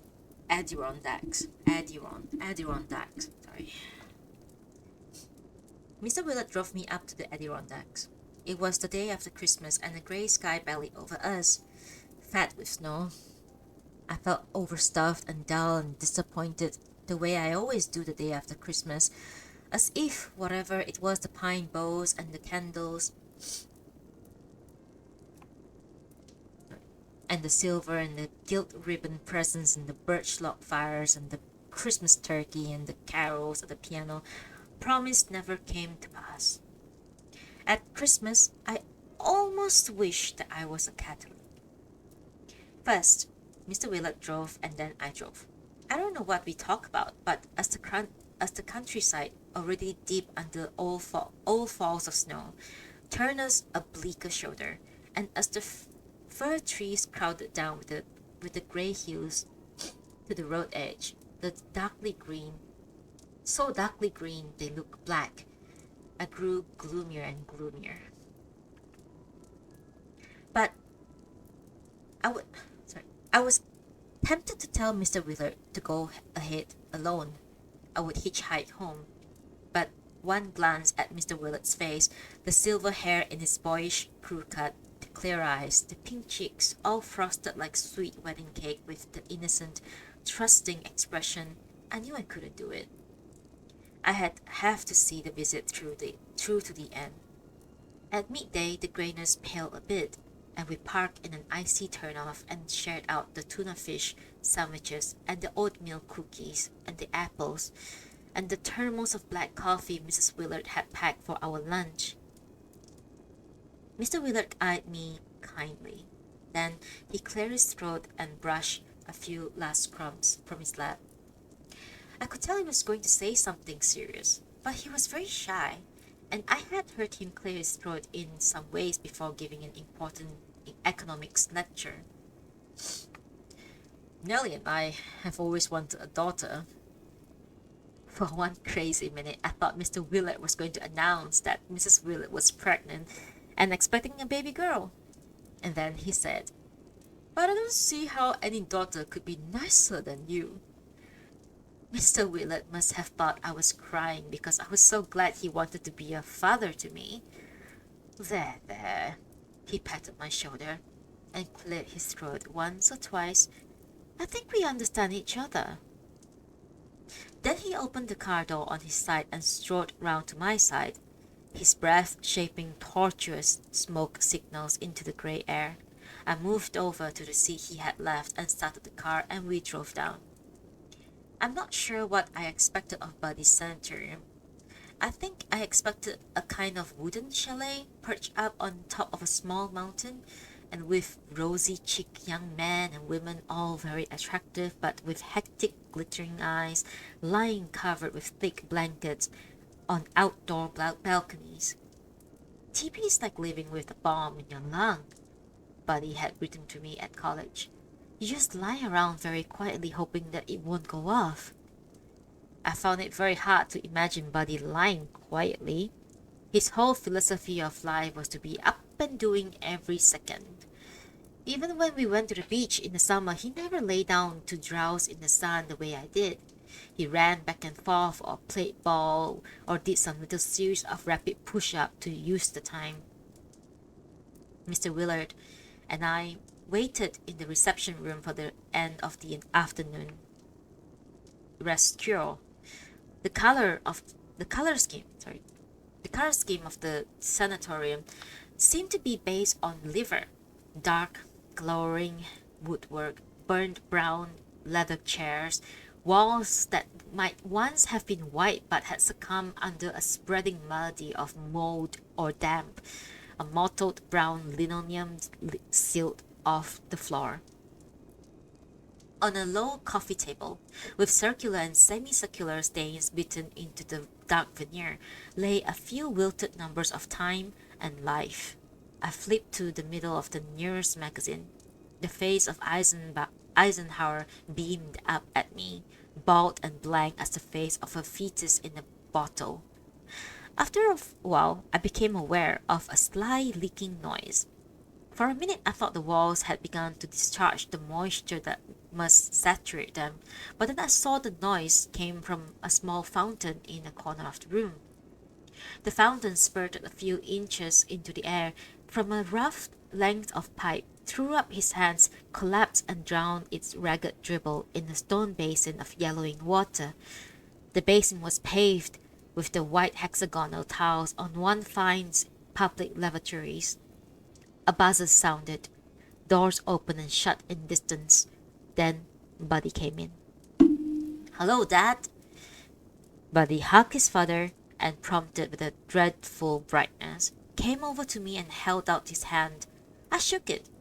It felt moist and fat. Mr. Willard and I sat together on the leather couch. Buddy perched opposite us on the edge of the slippery armchair. He kept smiling as if the corners of his mouth were strung up on an invisible wire. The last thing I expected was for Buddy to be fat. All the time I thought of him in the sanatorium, I saw shadows carving themselves under his cheekbones and his eyes burning out of almost fleshless sockets. But everything concave about Buddy had suddenly turned convex. A pot belly swelled under the tight white nylon shirt, and his cheeks were round and ruddy as marzipan fruit. Even his laugh sounded plump. Buddy's eyes met mine. "It's the eating," he said. "They stuff us day after day and then just make us lie around. But I'm allowed out on walk hours now, so don't worry. I'll slim down in a couple of weeks." He jumped up, smiling like a glad host. "Would you like to see my room?" I followed Buddy, and Mr. Willard followed me through a pair of swinging doors set with panes of frosted glass down a dim liver-colored corridor smelling of floor wax and Lysol and another vaguer odor like bruised gardenias. Buddy threw open a brown door, and we filed into the narrow room. A lumpy bed shrouded by a thin white spread, pencil striped with blue, took up most of the space. Next to it stood a bed table with a pitcher and a water glass and the silver twig of a thermometer poking up from the jar of pink disinfectant. A second table, covered with books and papers and off-kilter clay pots, baked and painted but not glazed, squeezed itself between the bed foot and the closet door. "Well," Mr. Willard breathed. "It looks comfortable enough." Buddy laughed. "What are these?" I picked up a clay ashtray in the shape of a lily pad, with the veinings carefully drawn in yellow on a murky green ground. Buddy didn't smoke. "That's an ashtray," Buddy said. "It's for you." I put the tray down. "I don't smoke." "I know," Buddy said. "I thought you might like it though." "Well," Mr. Willard rubbed one papery lips against another, "I guess I'll be getting on. I guess I'll be leaving you two young people." "Fine, Dad, you'll be getting on." I was surprised. I had thought Mr. Willard was going to stay the night before driving me back the next day. "Shall I come too?" No," Mr. Willard peeled a few bills from his wallet and handed them to Buddy. "See that Esther gets a comfortable seat on the train. She'll stay a day or two, maybe." Buddy escorted his father to the door. I felt Mr. Willard had deserted me. Yeah, it definitely did. Oh my god. Fuck. Sorry. Sorry. I felt Mr. Willard had deserted me. I thought he must have planned it all along, but Buddy said no. His father simply couldn't stand the sight of sickness, and especially his own son's sickness, because he thought all sickness was sickness of the will. Mr. Willard had never been sick in a day in his life. I sat down on Buddy's bed. There simply wasn't anywhere to sit. Buddy rummages through his papers in a businesslike way. Then he handed me a thin gray magazine. "Turn to page 11. The magazine was printed somewhere in Maine and full of stenciled poems and descriptive paragraphs separated from each other by asterisks. On page 11, I found a poem titled Florida Dawn. I skipped down through the image after image about watermelons, lights, and turtle green palms and shells fluted like bits of Greek architecture. Not bad. I thought it was dreadful. Who wrote it? Buddy asked with an odd pigeony smile. My eye dropped to the name on the lower right-hand corner of the page. B. S. Willard. I don't know. Then I said, of course I know, Buddy. You wrote it. Buddy edged over to me. I edged back. I had very little knowledge about TB, but it seemed to me an extremely sinister disease, the way it went on so invisibly. I thought Buddy might well be sitting on his own little murderer's aura of TB germs. Don't worry, don't worry. Buddy laughs. I'm not positive. Positive? You won't catch anything. Buddy stopped for a breath, the way you would do in the middle of climbing something very steep. I want to ask you a question. He had a disquieting new habit of boring into my eyes with his look as if actually bent on piercing my head, the better to analyze what went on inside it. I hadn't thought of asking it by letter. I had fleeting vision of a pale blue envelope with a yellow crest on the back flap, but then I decided that it would be better if I waited until you came up so I could ask you in person. He paused. Well, don't you want to know what it is? What? I said in a small, unpromising voice. Buddy sat down beside me. He put his arm around my waist and brushed the hair from my ear. I didn't move, and then I heard him whisper, how about you like to be Mrs. Buddy Willard? I had an awful impulse to laugh. I thought how that question would have bowled me over at a time in my 5 or 6 year period of adoring Buddy Willard from a distance. Buddy saw me hesitate. I am in no shape now, I know, he said quickly. I'm still on PAS and I may yet lose a rib or two, but I'll be back at med school by next fall, a year from this spring at least.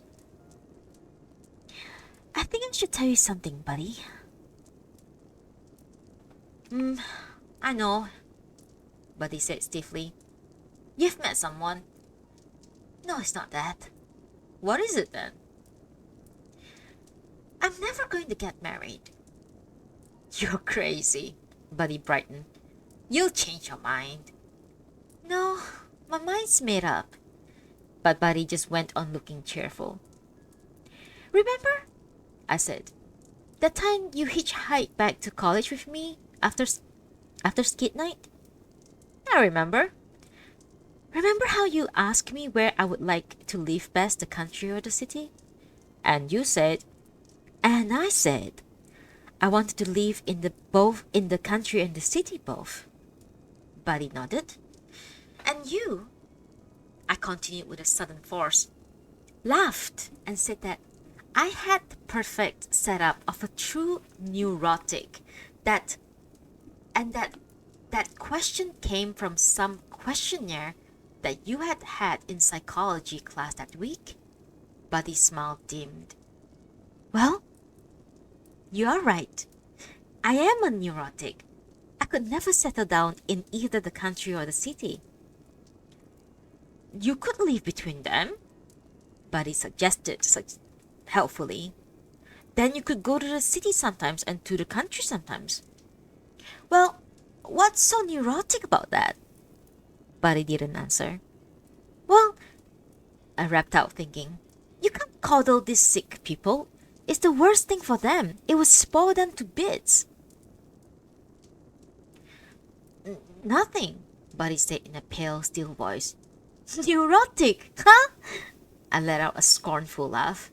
If neurotic is wanting two mutually exclusive things at one, and at the same time, then I am neurotic as hell.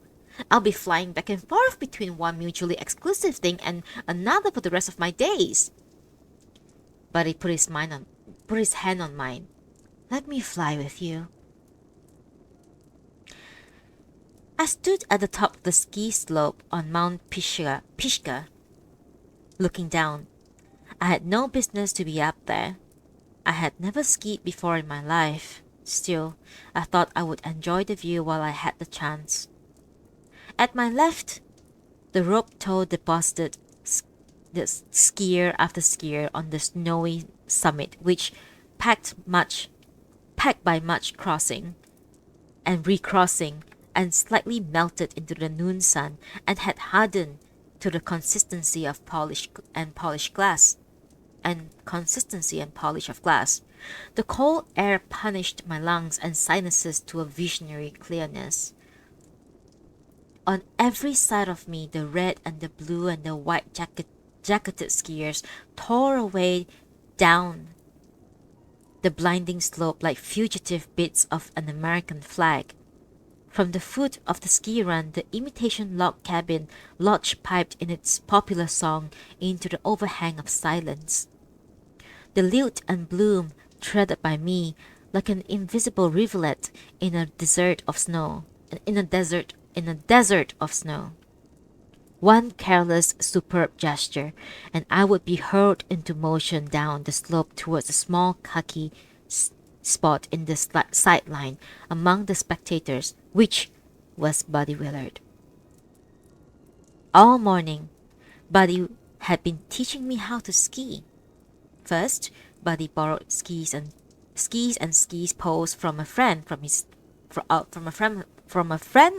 of his in the village, and ski boots from a doctor's wife whose feet were only one size larger than my own, and a red ski jacket from a student nurse.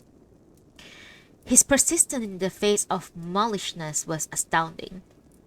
Then I remembered that at medical school, Buddy had won a prize for persuading the most relative of dead people to have their dead ones cut up, whether they needed it or not, in the interest of science. I forgot what the prize was, but I could just see Buddy in his white coat and his stethoscope, sticking out of a side pocket like part of his anatomy, smiling and bowing and talking about those numb, dumb relatives into signing the post-mortem papers. Next, Buddy borrowed a car from his own doctor who had TB himself and was very understanding, and we drove off as the buzzer for walk hour raps along the sunless sanitarium corridors. Buddy had never skied before either, but he said that the elementary principles were quite simple, and he often watched the ski instructors and their pupils so he could teach me all that I needed to know. For the first half hour, I obediently herringboned up a small slope, pushed off my poles, and coasted straight down. Buddy seemed pleased with my progress. "That's fine, Esther," he observed as I negotiated my slope for the 20th time. "Now, let's try you on the rope tow." I stopped in my tracks, flushed and panting. "But, Buddy, I don't know how to do the zigzags yet. All those people coming down from the top know how to do the zigzag." "Oh, you need only go halfway. Then you won't gain very much momentum." And Buddy accompanied me to the rope tow and showed me how to let the rope run through my hands, and then told me to close my fingers around it and go up. It never occurred to me to say no. I wrapped my fingers around the rough, bruising snake of a rope that slithered through them and then went up. But the rope dragged me, wobbling and balancing so rapidly I couldn't hope to dissociate myself from its halfway. There was a skier in front of me and a skier behind me, and I have been knocked over and stuck full of skis and poles the minute I let go, and I didn't want to make trouble, so I hung quietly on. At the top, though, I had second thoughts.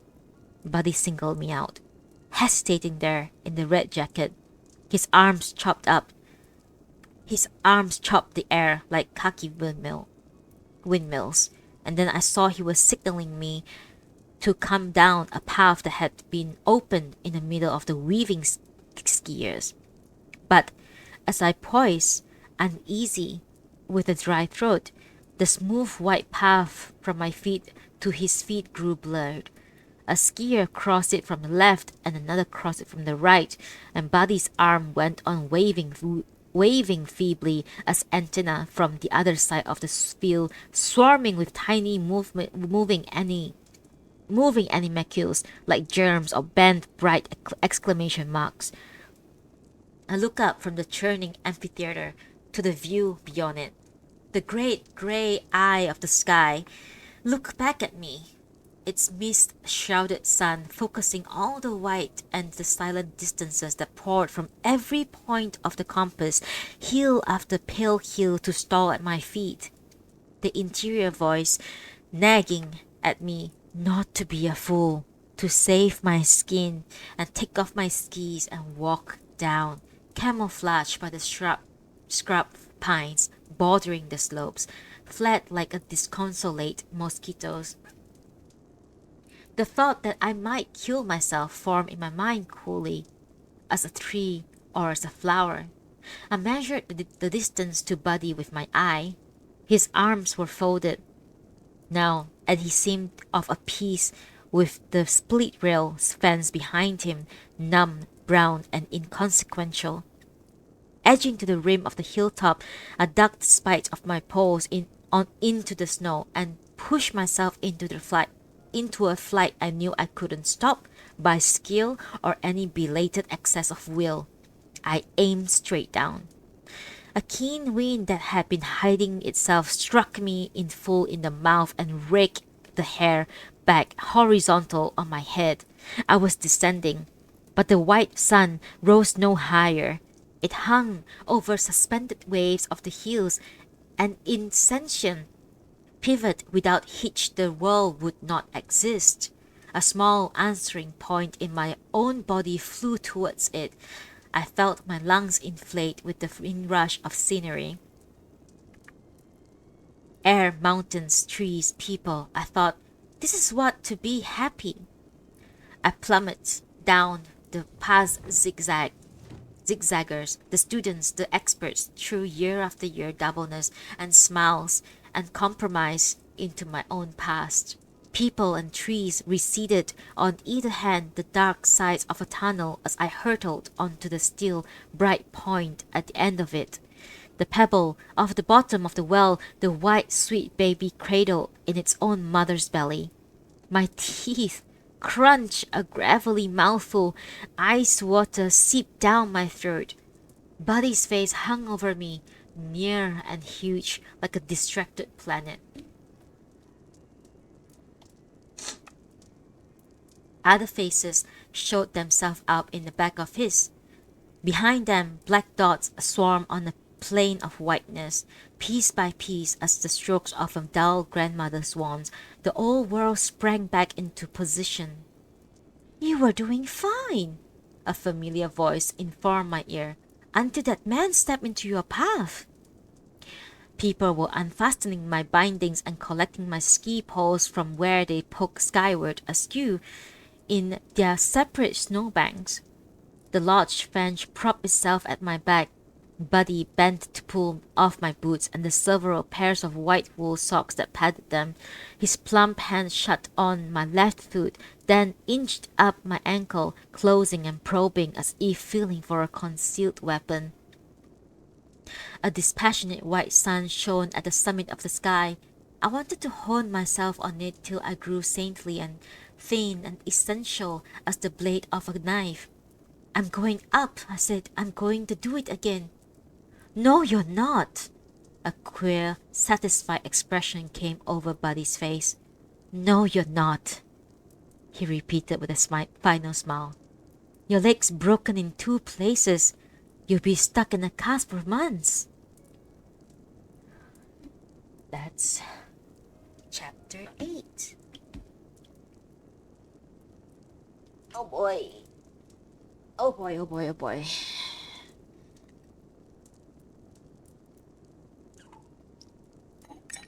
That was my coffee. Alright, don't mind the sound.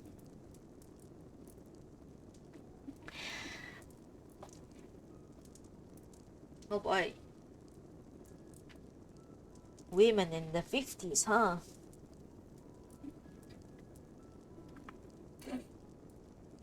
Let's continue. So thank you, Samantha, for being here just now.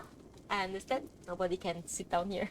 It feel free to do other things if you can't sit around like this. I understand. I understand. So don't worry about it. All right, let's go with chapter 9. We have about an hour to go. One small break.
I'm back. Thank you for staying. Thank you for hanging out, guys. Okay,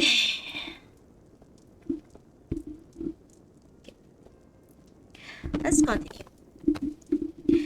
We are currently reading Sylvia Plath, The Bell Jar, Chapter 9. If you guys don't know already, the time period we are in right now is the 50s, 1950s. So it might be a bit weird if people don't know, I think. Okay. Chapter 9 of The Bell Jar by Sylvia Plath. Also, by the way, the book is semi-autobiographical, so FYI. Chapter 9. I'm so glad they're going to die. Hilda arched her cat limbs in a yawn, buried her head in her arms on the conference table and went back to sleep. A wisp of bilious green straw perched on her brow like a tropical bird. Bile green. Bile green. Bile green. Sorry. They were promoting it for fall. Only Hilda, as usual, was half a year ahead of time. Bile green with black, bile green with white, bile green with Nile green, its kissing cousin. Fashion blurbs, silver and full of nothing, sent up their fishy bubbles not in my brain. They surfaced with a hollow pop. I'm so glad they are going to die. I cursed the luck that had timed my arrival in the hotel cafeteria to coincide with Hilda's. After a late night, I felt too dull to think of the excuse that would take me back to my room for the glove, for the handkerchief, the umbrella, the notebook I forgot. My penalty was a long, dead walk from the frosted glass doors of the Amazon to the strawberry marble slab of our entry on Madison Avenue. Hilda moved like a mannequin the whole way. That's a lovely hat. Did you make that? I half expected Hilda to turn on me and say, You sound sick.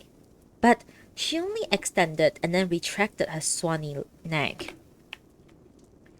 Yes, the night before, I had seen a play. Sorry, what? The night before, I've seen a play where the heroine was possessed by a Dybbuk When the Dybbuk spoke from her mouth, its voice sounded so cavernous and the deep and deep you couldn't tell whether it was a man or a woman. Well, Hilda's voice sounded just like the voice of the Dybbuk. She stared at her reflection in the glass shop windows as if to make sure, moment by moment, that she continued to exist. The silence between us was so profound I thought part of it must be my fault. So I said, "Isn't it awful about the Rosenbergs?" The Rosenbergs were to be electrocuted late that night. "Yes," Hilda said, and at last I felt I had touched a human string in the cat's cradle of her heart. It was only the two of us waited for the others in the tomb-like morning gloom of the conference room that Hilda amplified that yes of hers. "It's awful such people should be alive," she yawned then, and her pale orange mouth opened on a large darkness. Fascinated, I stared at the blind cave behind her face until the two lips met and moved and the Dybbuk spoke out of its hiding place. "I'm so glad they are going to die." "Come on, give us a smile." I sat on the pink velvet love seat in JC's office holding a paper rose and facing the magazine photographer. I was the last of 12 to have my picture taken. I had tried concealing myself in the powder room, but it didn't work. Betsy had spied my feet under the doors. I didn't want my pictures taken because I was going to cry. I didn't know why I was going to cry, but I knew if anybody spoke to me or looked at me too closely, the tears would fly out of my eyes and the sobs would fly out of my throat and I would cry for a week. I could feel the tears brimming and sloshing in me like water in a glass that is unsteady and too full.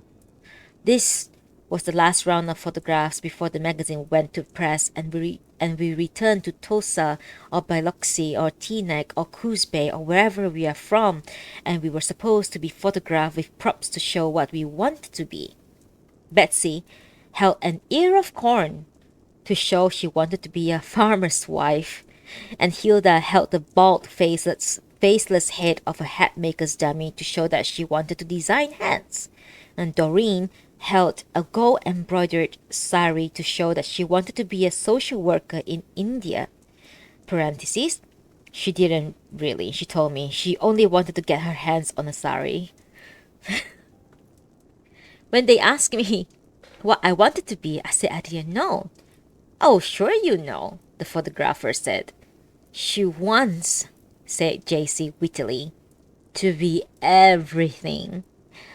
I said I wanted to be a poet. Then they scouted about for something for me to hold.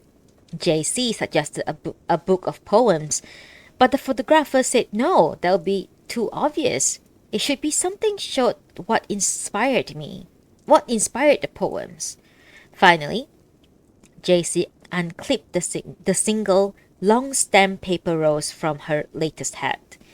But the photographer fiddled with his hot white lights. "Show us how happy it makes you to write a poem." I stared through the frieze of rubber plants leaves in JC's window to the blue sky beyond. A few stagey cloud puffs were traveling from right to left. I fixed my eyes on the largest cloud, as if when it passed out of sight I might have the good luck to pass with it. I felt it was very important to keep the lines of my mouth level. "Give us a smile."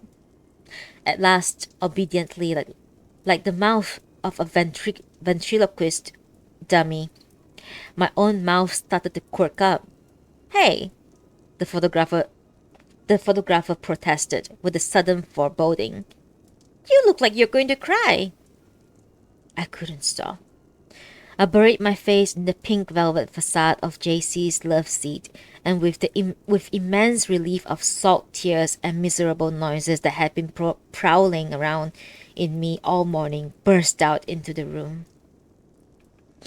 When I lifted my head, the photographer had vanished.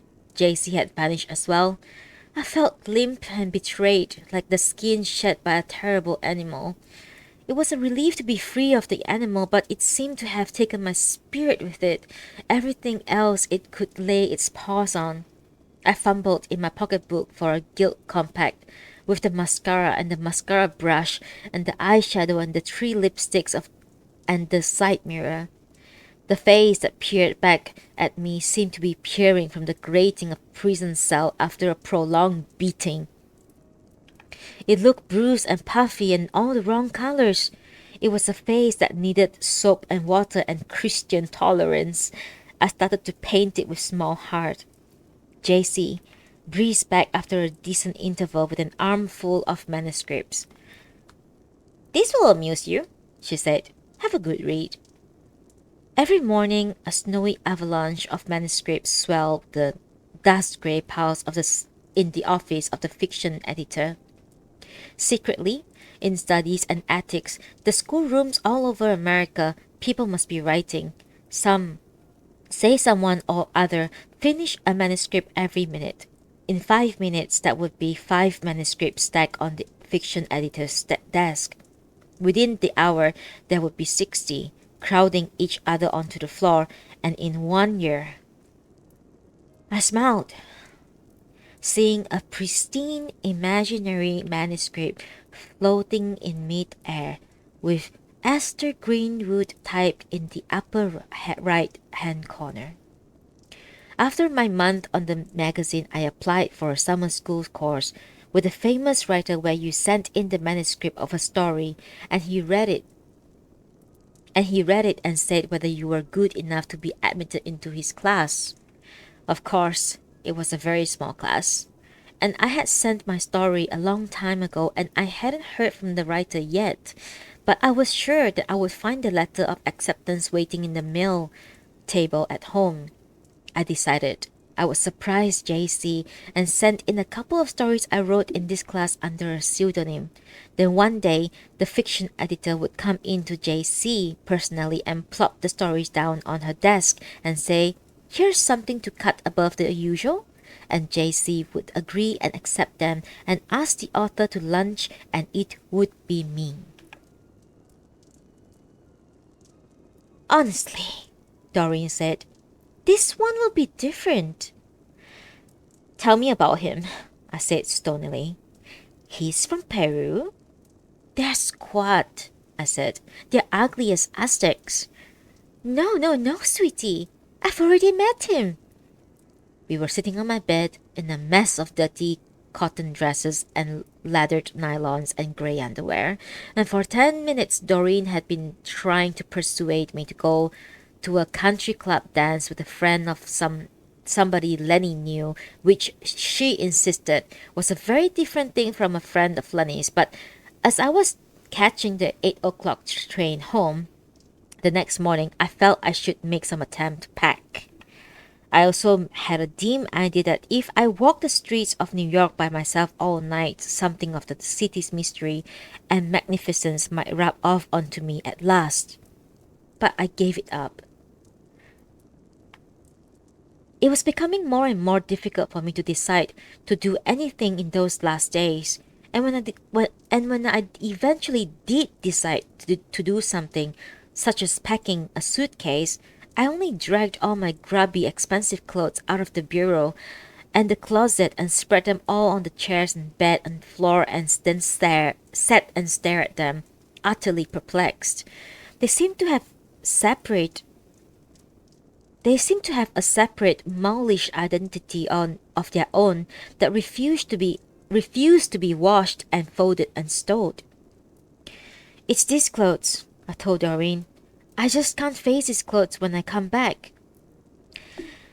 "That's easy." And in her beautiful one-track way, Doreen started to snatch up slips and stockings and the elaborated strapless bra, full of steel springs, a filigree from the Primrose Corset Company, which I never had the courage to wear. And finally, one by one, the sad array of queerly cut $40 dresses. "Hey, leave that one out. I'm wearing it." Doreen extricated a black scrap from her bundle and dropped it in my lap. Then, snowballing the rest in of the clothes into one soft conglomerate mass. She stuffed them out of sight under the bed. Doreen knocked on the green door with the gold knob. Scuffling and a man's laugh, cut short, sounded from inside.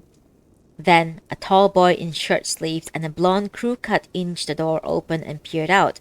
"Baby!" he roared. Doreen disappeared into his arms. I thought it must be the person Lenny knew. I stood quietly in the doorway with my black sheath and my black stole in the fringe yellower than ever, but expecting less. I am an observer, I told myself, as I watched Doreen being handed into the room by the blond boy to another man who was also tall but dark with slightly longer hair. This man was wearing an immaculate white suit, a pale blue shirt, and a yellow satin tie with a bright stick pin. I couldn't take my eyes off that stick pin. Its a great white light seemed to shoot out of it, illuminating the room. Then the light withdrew itself, leaving a dewdrop on a field of gold. I put one foot in front of the other. "That's a diamond," somebody said, and a lot of people burst out laughing. My nail tapped a glassy facet. "Her first diamond. Give it to her, Marco." Marco bowed and deposited the stick pin into my palm. It dazzled and danced with the light like a heavenly ice cube. I slipped it quickly into my imitation jet bead evening bag and looked around. The faces were empty as plates, and nobody seemed to be breathing. Fortunately, a dry, hard hand encircled my upper arm. "I am escorting the lady for the rest of the evening. Perhaps." The spark in Marco's eyes extinguished and they went black. "I shall perform some small service," somebody laughed, "worthy of a diamond." The hand around my arm tightened. "Ouch!" Marco removed his hand. I looked down at my arm. A thumbprint purpled into view. Marco watched me. Then he pointed to the underside of my arm. "Look there." I looked and saw 4 faint matching prints. You see, I'm quite serious. Marco's small flickering smile reminded me of a snake I had teased in the Bronx Zoo. Oh my god, can't pronounce anything with Z and X together. In the Bronx Zoo. When I tapped my finger on the stout cage glass, the snake had opened its clockwork jaws and seemed to smile. Then it struck and struck and struck at the invisible pain until I moved it off. I had never met a woman hater before. I could tell Marco was a woman hater because, in spite of all the models and the TV starlets in the room that night, he paid attention to nobody but me. Not out of kindness or even curiosity, but because I happened to be dealt to him like a playing card in a pack of identical cards. A man in the country club band stepped up to the mic and started shaking those seed pods rattles that meant South American music. Marco reached for my hand, but I hung on to my 4th daiquiri and stayed put. I never had daiquiri before. The reason I had daiquiri was because Marco ordered it for me. And I felt so grateful he hadn't asked what sort of drink I wanted that I didn't say a word. I just drank one daiquiri after another. Marco looked at me. "No," I said. "What do you mean, no?" "I can't dance to that kind of music." "Don't be stupid." "I want to sit here and finish my drink." Marco bent towards me with a tight smile, and in one swoop my drink took wing and landed in a potted palm. Then Marco gripped my hand in such a way I had to choose between following him to the floor or having my arm torn off. "It's a tango." Marco maneuvered me out among the dancers. "I love tango." "I can't dance." "You don't have to dance. I'll do the dancing." Marco hooked an arm around my waist and jerked me up against his dazzling white suit. Then he said, "Pretend that you are drowning." I shut my eyes, and the music broke over me like a rainstorm. Marco's leg slid forward against mine, and my leg slid back, and I seemed to be riveted to him, limb for limb, moving as he moved, without any will or knowledge of my own. And after a while I thought, it doesn't take two to dance, it only takes one. And I and I let myself blow and bend like a tree in the wind. "What did I tell you?" Marco's breath scorched my ear. "You are a perfectly respectable dancer." I began to see why woman haters could make such fools of women. Woman haters were like gods, invulnerable, chock full of power. They descended and then they disappeared. You could never catch one. After the South American music, there was an interval. Marco led me through the French doors into the garden. Lights and voices spilled from the ballroom window, but a few yards beyond, the darkness drew up its barricade and sealed them off. In the infinitesimal glow of the stars, and the trees and flowers were strewing their cool odors, there was no moon. The box hedges shut behind us. A deserted golf course stretched away towards a few hilly clumps of trees, and I felt whole desolate familiarity of the scene, the country club and the dance and the lawn with its single cricket. I didn't know where I was, but it was somewhere in the wealthy suburbs of New York. Marco produced a slim cigar, and a silver lighter in the shape of a bullet. He set the cigar between his lips and bent over the small flares. His face, with its exaggerated shadows and planes of lights, looked alien and pained, like a refugee's. I watched him. "Who are you in love with?" I asked. I said then. For a minute, Marco didn't say anything. He simply opened his mouth and breathed a blue vaporous ring. "Perfect!" he laughed. The ring widened and blurred, ghost pale on the dark air. Then he said, "I'm in love with my cousin." I felt no surprise. "Why don't you marry her?" "Impossible." "Why?" Marco shrugged. "She's my first cousin.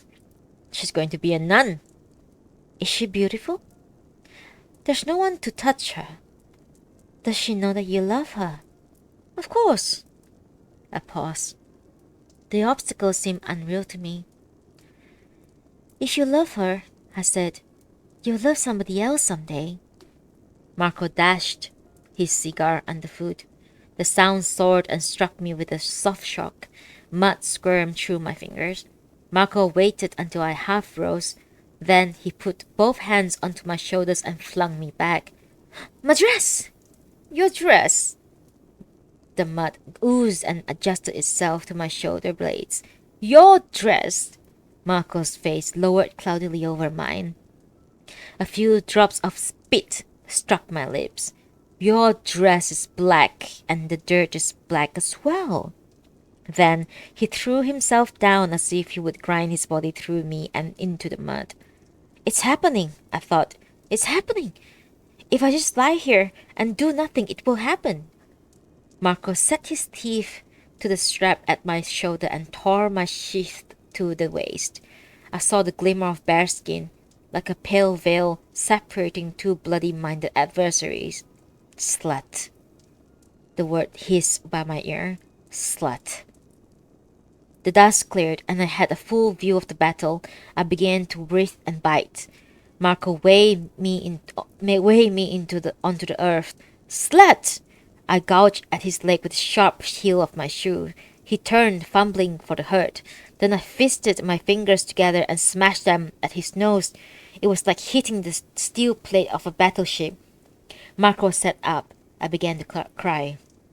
Marco pulled out a white handkerchief and dabbed his nose. Blackness like ink spread over the pale cloth. I sucked at my salty knuckles. "I want Doreen." Marco stared off across the golf links. I want Doreen. I want to go home. Sluts. Oh, sluts! Marco seemed to be talking to himself. Yes or no, it's all the same. I poked at Marco's shoulders. Where's Doreen? Marco snorted. Go to the parking lots. Look at the backs of all the cars. Then he spun around. My diamond! I got up and retrieved my stole from the darkness. I started to walk off. Marco sprang to his feet and blocked my path. Then deliberately he wiped his finger under his bloody nose with 2 strokes stained my cheeks. I have earned my diamond with this blood. Give it to me. I don't know where it is. Now I knew perfectly well that the diamond was in my evening bag, and that when Marco knocked me down like my evening bag had, like a night bird, into the evening darkness, I began to think I would lead him away and then turn on my own and hunt for it. I had no idea what a diamond that size would buy, but whatever it was, I knew it would be a lot. Marco took my shoulders in both hands. Tell me, he said, giving each word equal emphasis. Tell me or I'll break your neck. Suddenly, I didn't care. It's in my imitation jet bead evening bag, I said, somewhere in the muck. I left Marco in his hands and knees scrabbling in the darkness for another smaller, darker darkness that hid the light of his diamond from his furious eyes. Doreen was not in the ballroom, nor in the parking lot. I kept the fringe of the shadows so nobody would notice the grass plastered to my dress and shoes, and with my black stole I covered my shoulders and bare breast. Luckily for me, the dance was nearly over. The groups of people were leaving and coming out of the parked cars. I asked at one car after another until I finally found a car that had room and would drop me in the middle of Manhattan. At a vague hour between dark and dawn, the sunroof of the Amazon was deserted, quiet as a burglar in my corner flower sprig bathrobe. I crept to the edge of the parapet. The parapet reached almost to my shoulders, so I dragged a folding chair from the stack against the wall, opened it, and climbed on to the precarious seat. A stiff breeze lifted the hair from my head. At my feet, the city doused its light in sleep. Its buildings blackened as if a funeral. I was my last night. I grasped the bundle I carried and pulled at a pale tail, a strapless, elasticized slip, which, in the course of wear, had lost its elasticity, slumped into my hand. I waved it like a flag of truce. Once, twice, the breeze caught it, and I let it go. A white flake floated out into the night and began its slow descent. I wondered on what street or rooftop it would come to rest. I tugged at the bundle again. The wind made an effort, but failed, and a bat-like shadow sank toward the roof garden on the penthouse opposite. Piece by piece, I fed my wardrobe to the night wind, and flutteringly, like a loved one's ashes, the grey scraps were ferried off to settle here, there, exactly where I would never know, in the dark heart of New York.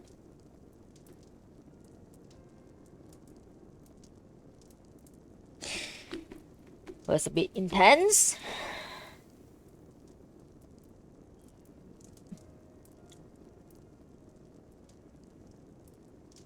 I feel like one way or another, women have encountered this kind of behavior from men. This, and then you hear from all these incels that, oh, they let me on, or rapist, straight up rapist, just like, I didn't do anything wrong. She said yes. She let me on. She danced with me. Yeah, this is getting too dark. I don't want to get into trouble. Okay. Let's continue. We are currently reading Sylvia Plath, The Bell Jar, Chapter 10. The face in the mirror looked like a sick Indian. I dropped the compact into my pocketbook and stared out of the train window.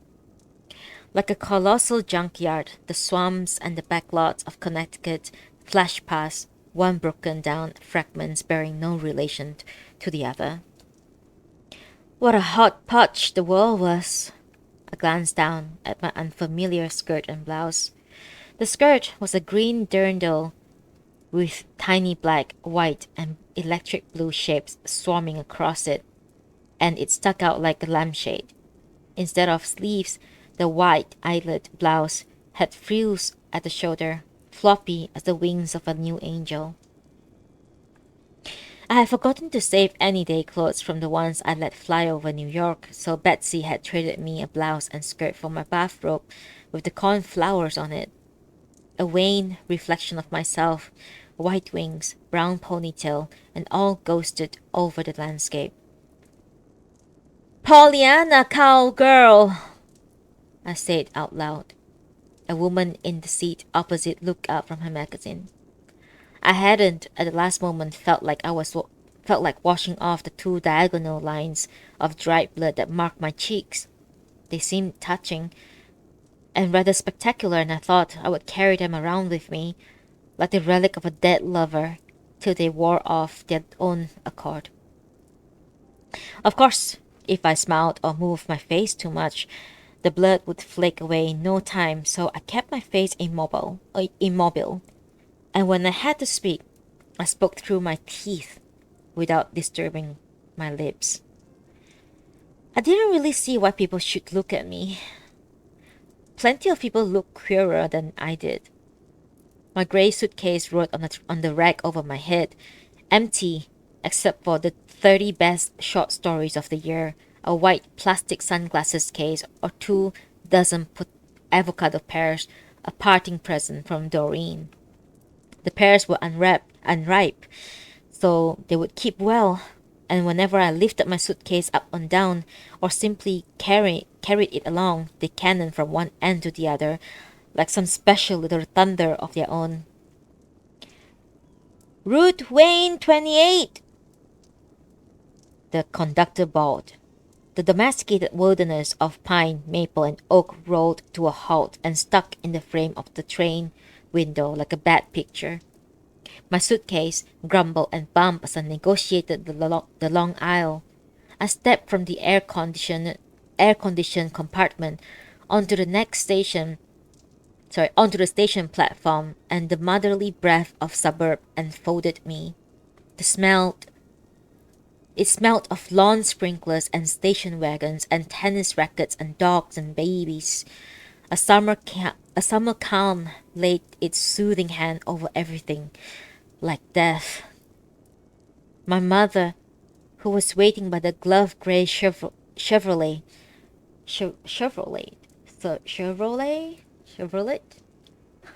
I can't. I'm not a car person, so I can't. Chevrolet. "Why, lovely?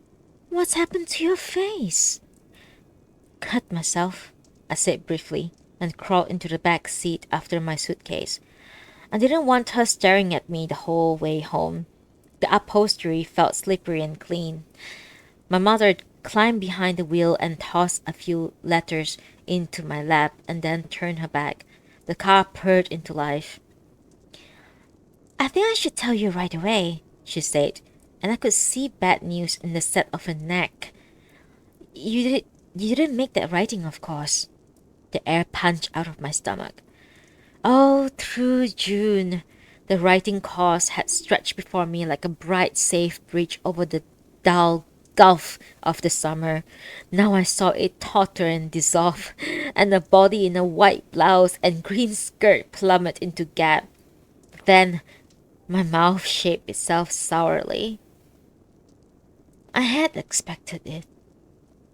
I slunk down in the middle of my spine, my nose level with the rim of the window, and watched the houses of the outer Boston glide by.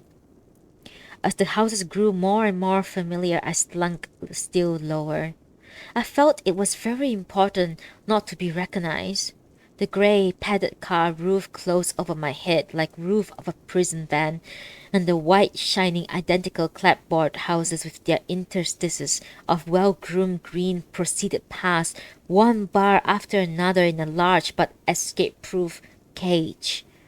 I had never spent a summer in the suburb before. The soprano squeak of carriage wheels punished my ear. Sun seeping through blinds filled the bedrooms with sulphurous light. I didn't know how long I had slept, but I felt one big twitch of exhaustion. The twin bed next to mine was empty and unmade. At 7, I had heard my mother get up, slip into her clothes, and tiptoe around the room. Then the buzz of the orange squeezer sounded from downstairs, and the smell of coffee and bacon filtered under my door. Then the sink water ran from the tap, and the dishes clinked as my mother dried them and put them back in the cupboard. Then the front door opened and shut. Then the car door opened and shut. Then the motor went broom and broom, and edging off with the crunch of gravel faded into the distance. My mother was teaching shorthand and typing to a lot of city college girls and wouldn't be home till middle of the afternoon.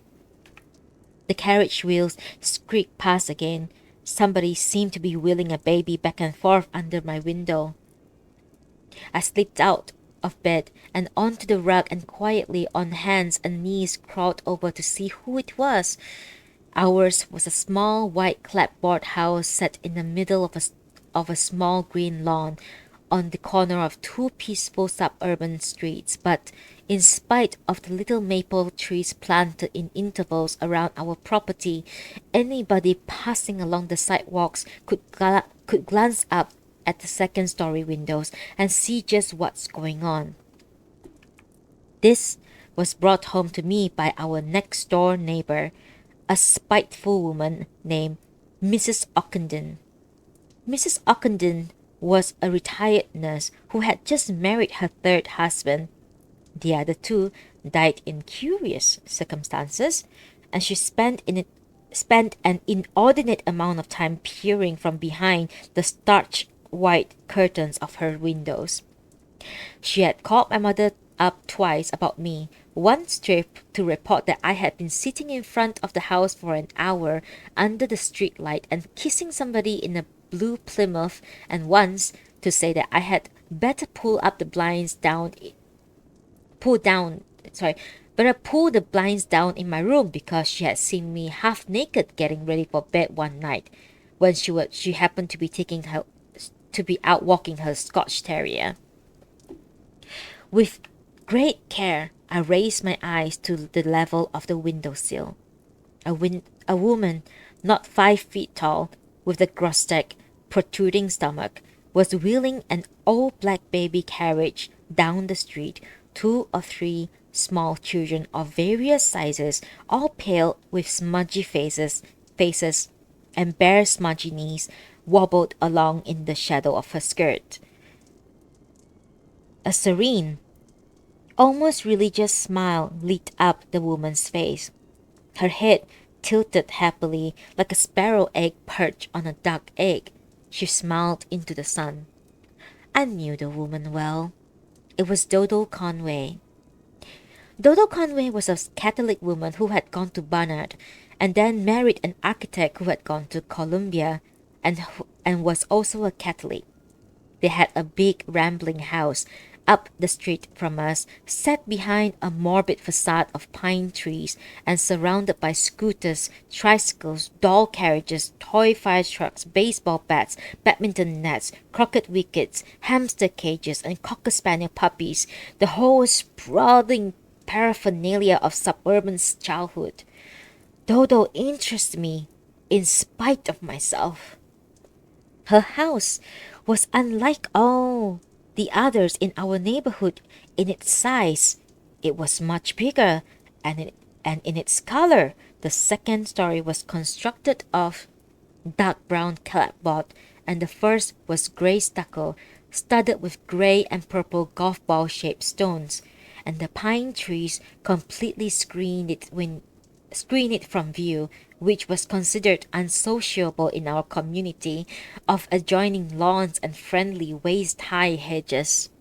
Dodo raised her six children, and would no doubt raise her seventh on Rice Krispies, peanut butter and marshmallow sandwiches, vanilla ice cream, and gallons upon gallons of Hood's milk. She got a special discount from the local milkman, for sure. Everybody loved Dodo, although the swelling size of her family was the talk of the neighborhood. The older people around, like my mother, who had two children, and the younger, more prosperous one had four, but nobody but Dodo was on the verge of a seventh. Even six was considered excessive. But then everybody said, of course, Dodo is a Catholic. I watched Dodo wield the youngest Conway up and down. She seemed to be doing it for my benefit. Children makes me sick. A floorboard creaked, and I ducked down again just as Dodo Conway's face, by instinct or some gift of supernatural hearing, turned on the little pivot of its neck. I felt her gaze pierce through the white clapboard, and the pink wallpapered roses uncover me, crouching there behind the silver pickets of the radiator. I crawled back into the bed and pulled the sheets over my head, but even that didn't shut out the light, so I buried my head under the darkness of the pillow and pretended it was night. I couldn't see the point of getting up. I had nothing to look forward to. Oh my god.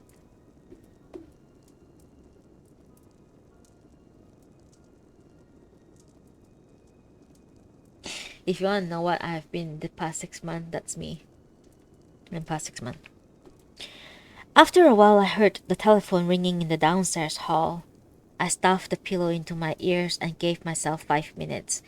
Then I lifted my head from its bolt hole. The ringing had stopped. Almost at once it started up again. Cursing whatever friend, relative, or stranger had sniffed out my homecoming, I padded barefoot downstairs. The black instrument on the hall table trilled its hysterical note over and over like a nervous bird. I picked up the receiver. "Hello," I said in a low, disguised voice. "Hello, Esther. What's the matter? Have you got laryngitis?" It was my old friend Jody, calling from Cambridge. Jody was working at the co-op that summer and taking a lunchtime course in sociology. She and two other girls from my college had rented a big apartment from four Harvard law students, and I had been planning to move in with them when my writing course began. Jody wanted to know when they could expect me. "I'm not coming," I said. "I didn't make the course." There was a small pause. "He's an ass," Jody said then. "He doesn't know a good thing when he sees it." "My sentiments, exactly." My voice sounded strange and hollow in my ears. "Come anyway. Take some other course." The notion of studying German or abnormal psychology flitted through my head. After all, I had saved enough nearly the whole of my New York salary, so I could just about afford it. But the hollow voice said, "You better count me out." "Well," Jody began, "there's this other girl who wanted to come in with us if anybody dropped out." "Fine, ask her." The minute I hung up, I knew I should have said I would come. One more morning listening to Dodo Conway's Baby Carriage would drive me crazy, and I made a point of never living in the same house with my mother for more than a week.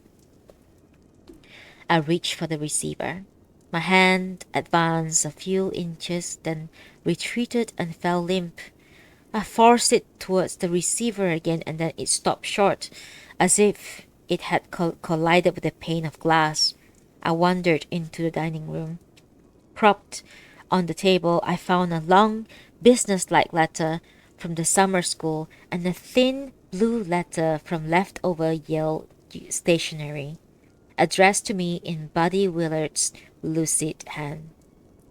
I slit open the summer school letter with a knife. Since I wasn't accepted for the writing course, it said, I should choose some other course instead. But I should call in to the admissions office that same morning, or it would be too late to register. The courses were almost full. I dialed the admissions office and listened to the zombie voice leave a message that Miss Esterwood was canceling all arrangement to come to summer school. And then I opened Buddy Willard's letter. Buddy wrote that he was probably falling in love with a nurse who also had TB, but his mother had rented a cottage in the Adirondacks for the month of July and asked if I came along with her, he might well find his feelings for the nurse was just mere infatuation. I snatched up a pencil and crossed out Buddy's message. Then I turned the letter paper over and on the opposite side wrote that I was engaged to a simultaneous interpreter and never wanted to see Buddy again, as I did not want to give my children a hypocrite for a father. I stuck the letter back in the envelope, scotched it together, and readdressed it to Buddy without putting on a new stamp. I thought the message was worth a good 3 cents. Then I decided that I would spend the summer writing a novel. That would fix a lot of people.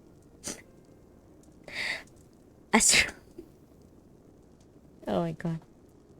I strolled into the kitchen, dropped a raw egg into the teacup of a raw hamburger, mixed it up, and ate it. Then I set up the card table on the screen breezeway between the house and the garage. A great wallowing bush of mock orange shut off the view of the street in front, and the house wall and the garage wall took care of either side, and a clump of birches and a box hedge protected me from Mrs. Ockenden at the back.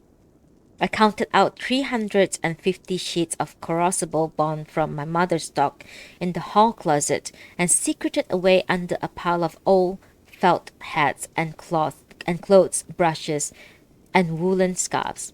Back in the breezeway, I fed the first virgin sheet into my old portable and rolled it up. From another distant mind, I saw myself sitting on the breezeway, surrounded by 2 white clapboard walls, a mock orange bush, and a clump of birches and a box hedge, as small as a doll in a doll's house. A feeling of tenderness filled my heart, and my heroine would be myself, only in disguise. She would be called Elaine. Elaine. I counted the letters in my fingers.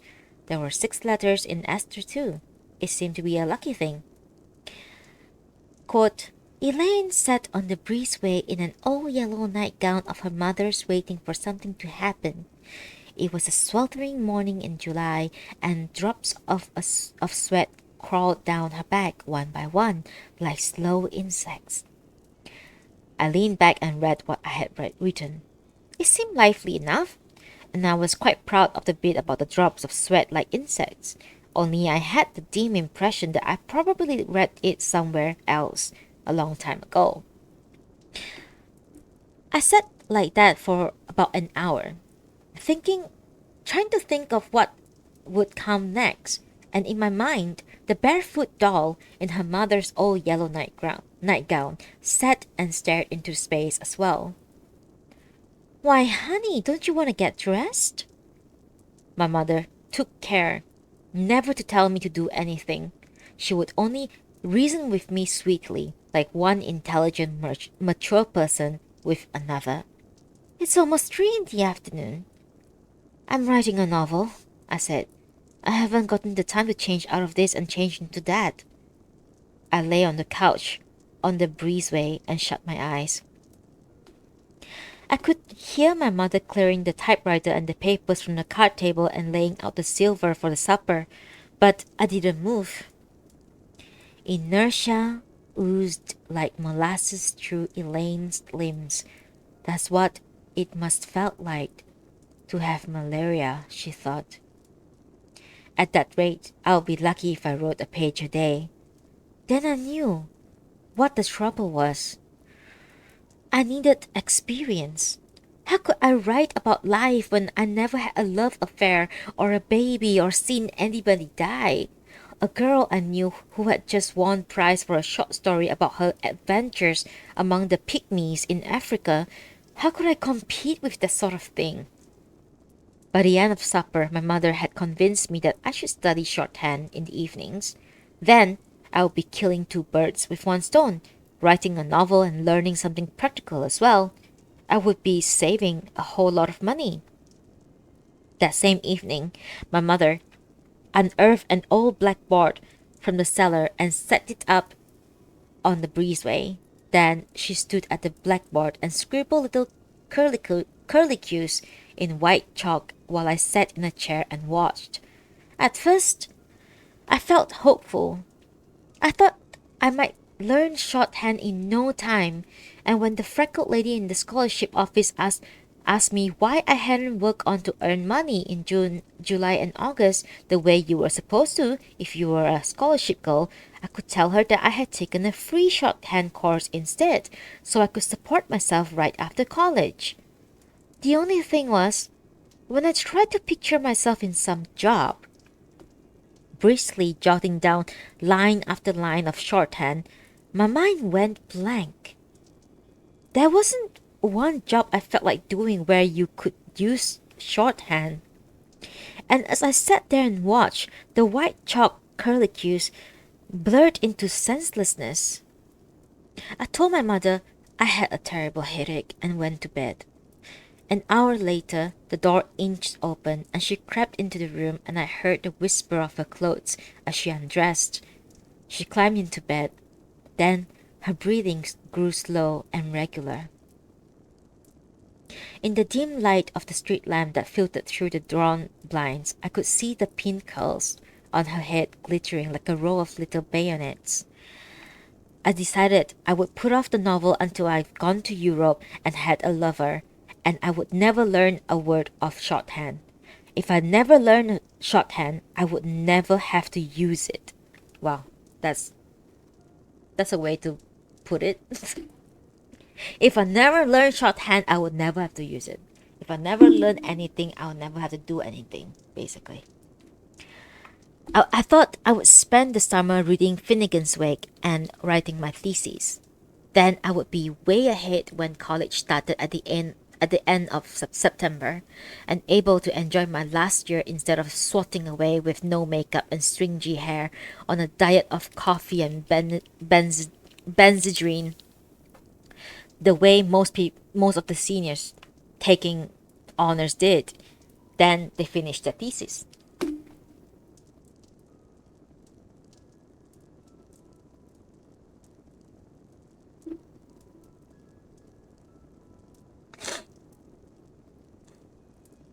Then I thought I might put off college for a year and apprentice myself to a pottery maker, or work my way to Germany and be a waitress until I was bilingual.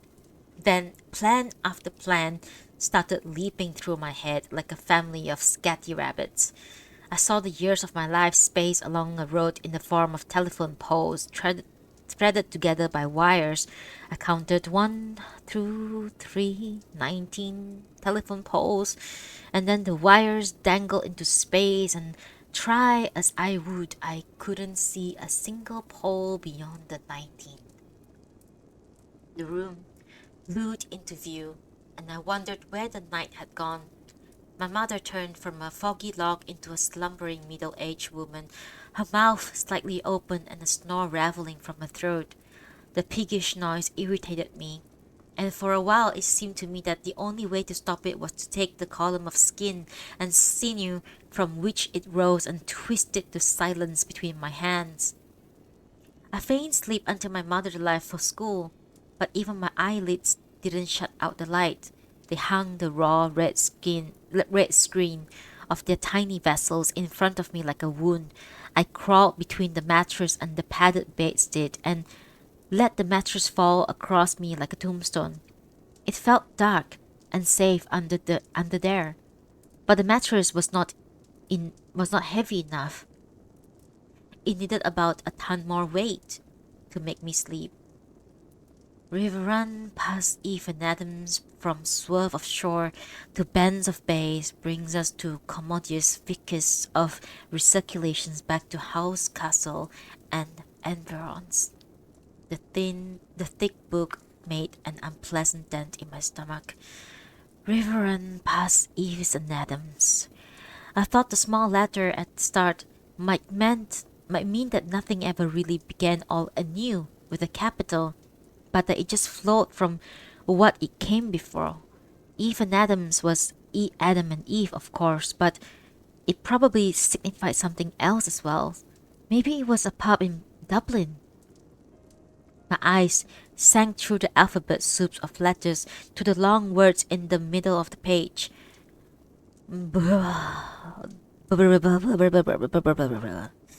I counted the letters. There were exactly 100 of them. I thought this must be important. Why should there be 100 letters?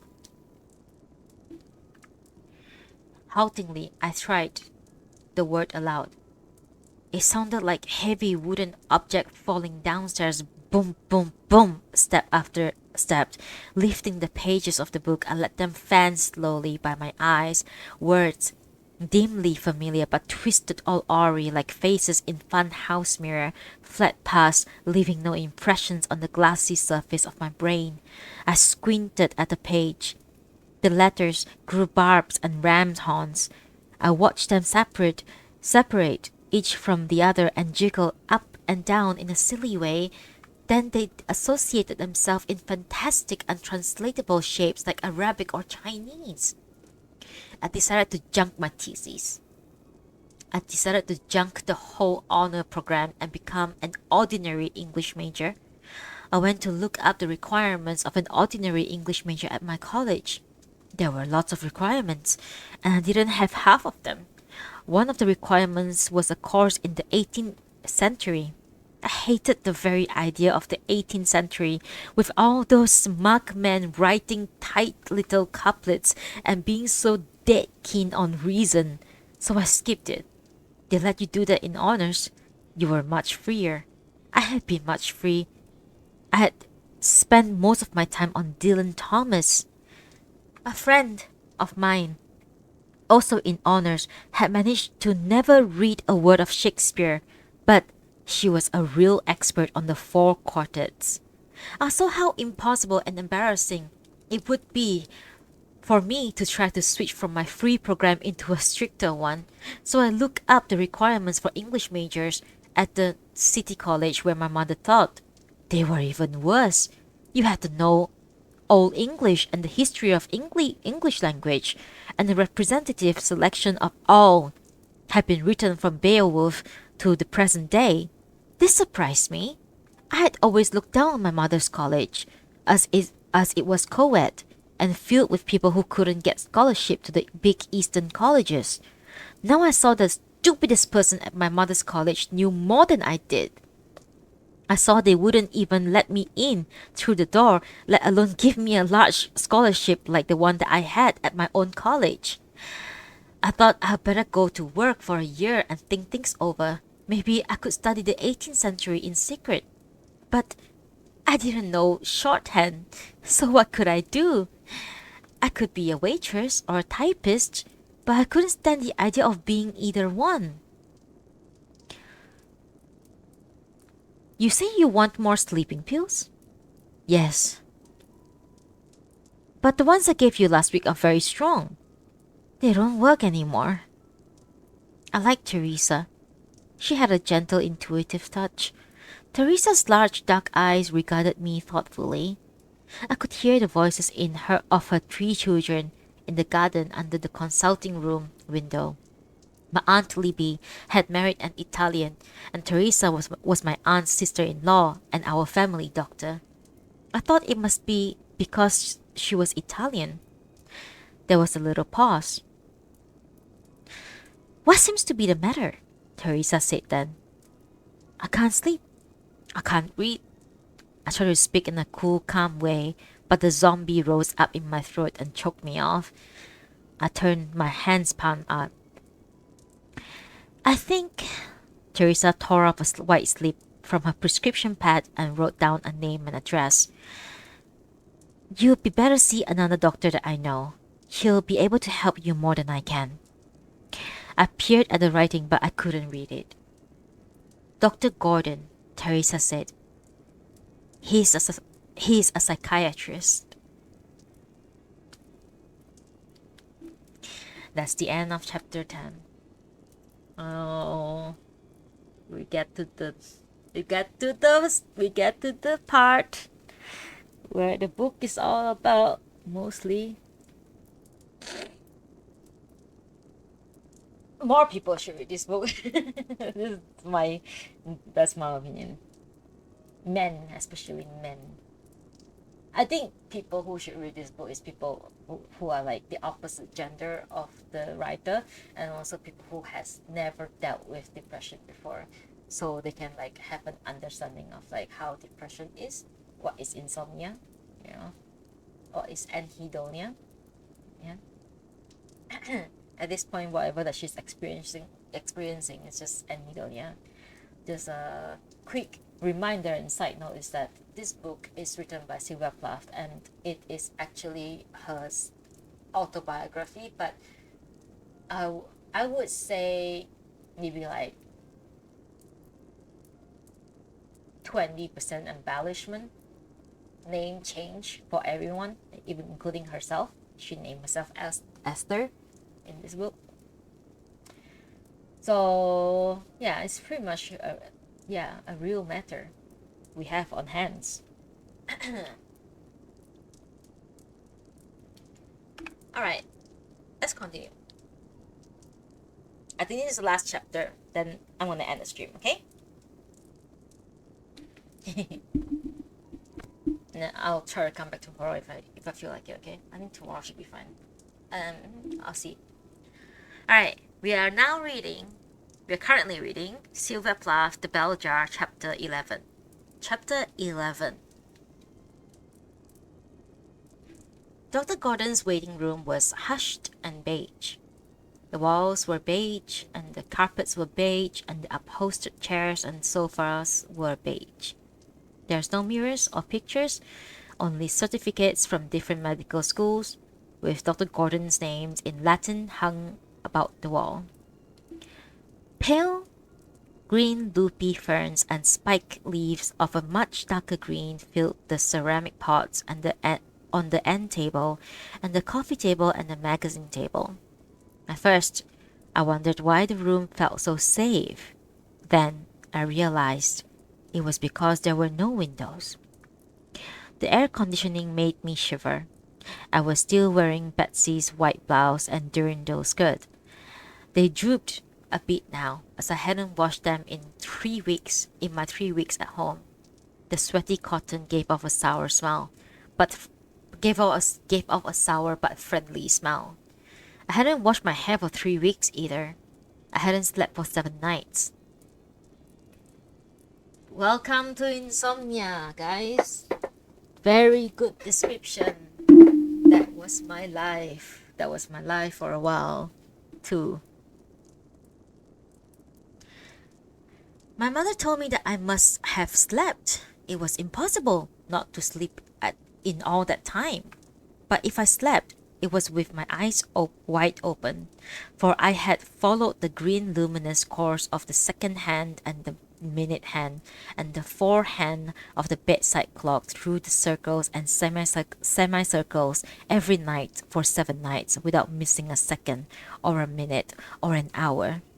The reason I hadn't washed my clothes or my hair was because it seemed so silly. I saw the days of the year stretched ahead like a series of bright white boxes, and separating one box from the other was sleep, like a black shade. Only for me, the long perspective of of shades that set off one box from the next had suddenly snapped up, and I could see day after day after day glaring ahead of me like a white, broad, infinitely desolate avenue. It seemed so silly to wash one day when I would only have to wash again the next. It made me tired just to think of it. I wanted to do everything once and for all and be through with it.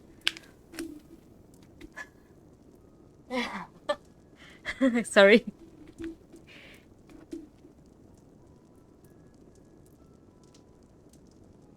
Oh my god, that's perfect. I need to. Yes, that's so perfect. That's such a perfect way to describe this depression. I'm not even kidding. That's exactly how it is. Dr. Gordon twiddled a silver pencil. Your mother tells me you are upset. I curled in a cavernous leather chair and faced Dr. Gordon across the acre of highly polished desk.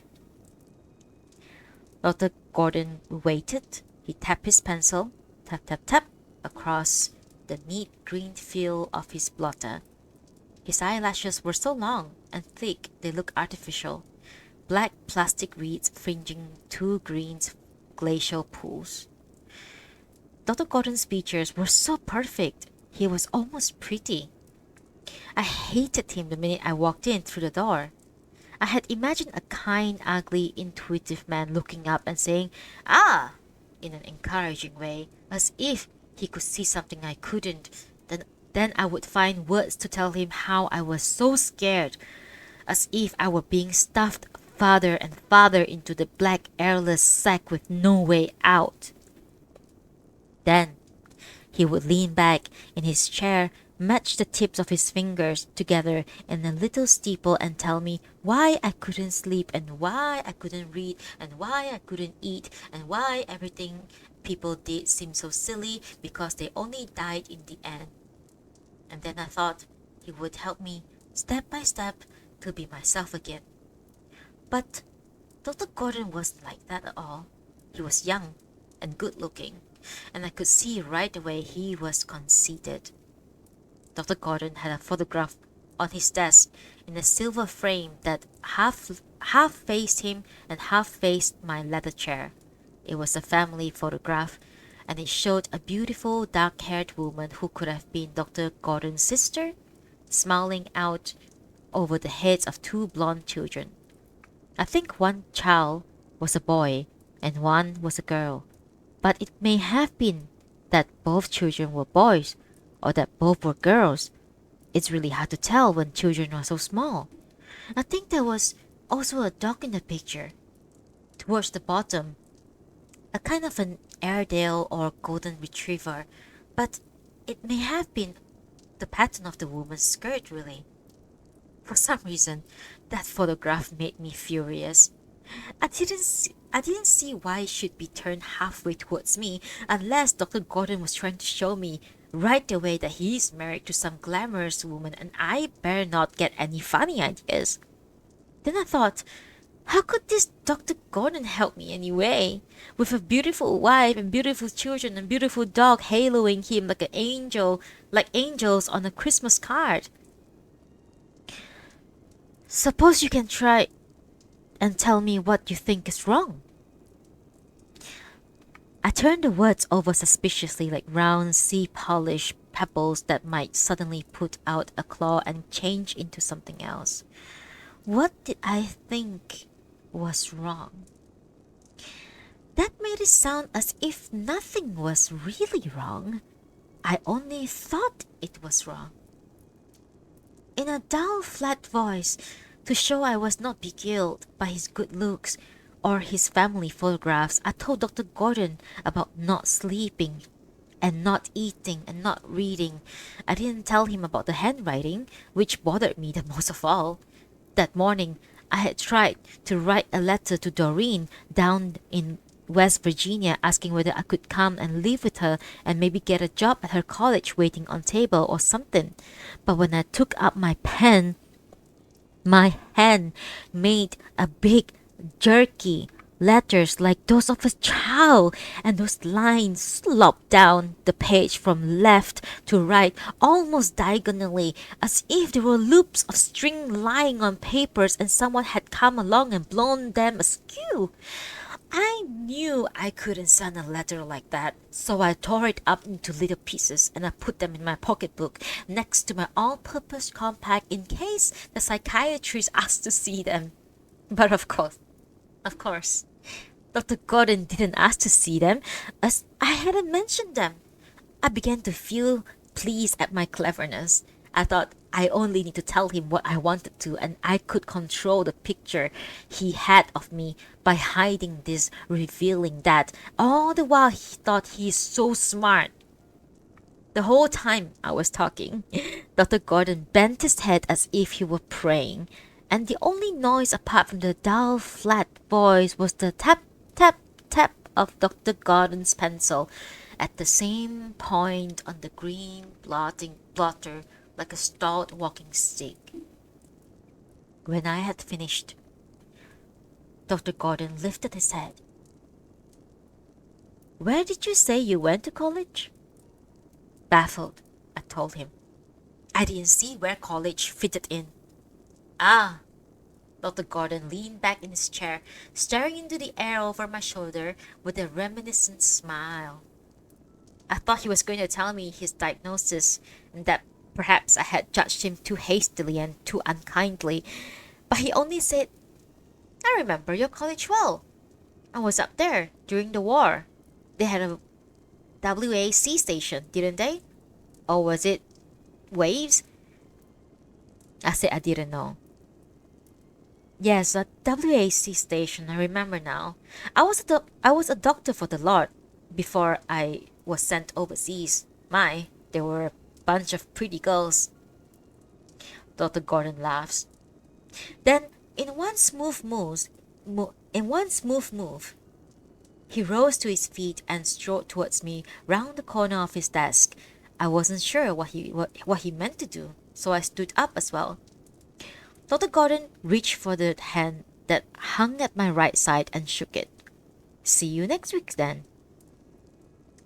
The full blossomy elms made a tunnel of shade over the yellow and red bricks fronts along Commonwealth and Avenue, and a trolley car was threading itself towards Boston down its slim silver track.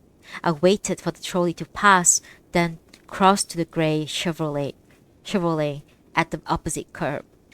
I could see my mother's face, anxious and sallow as a slice of lemon, peering up at me through the windshield. "Well, what did he say?" I pulled the car door shut. It didn't catch. I pushed it out and drew it in again with a dull slam. "He said he'll see me again next week." My mother sighed. Dr. Gordon cost $25 an hour. "Hi there. What's your name?"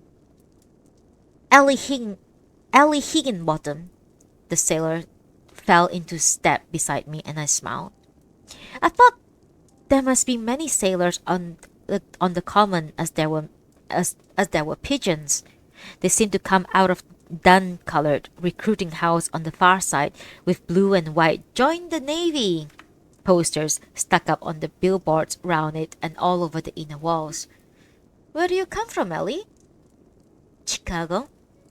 I'd never been to Chicago, but I knew one or two boys who went to Chicago University, and it seemed the sort of place where unconventional, mixed-up people would come from.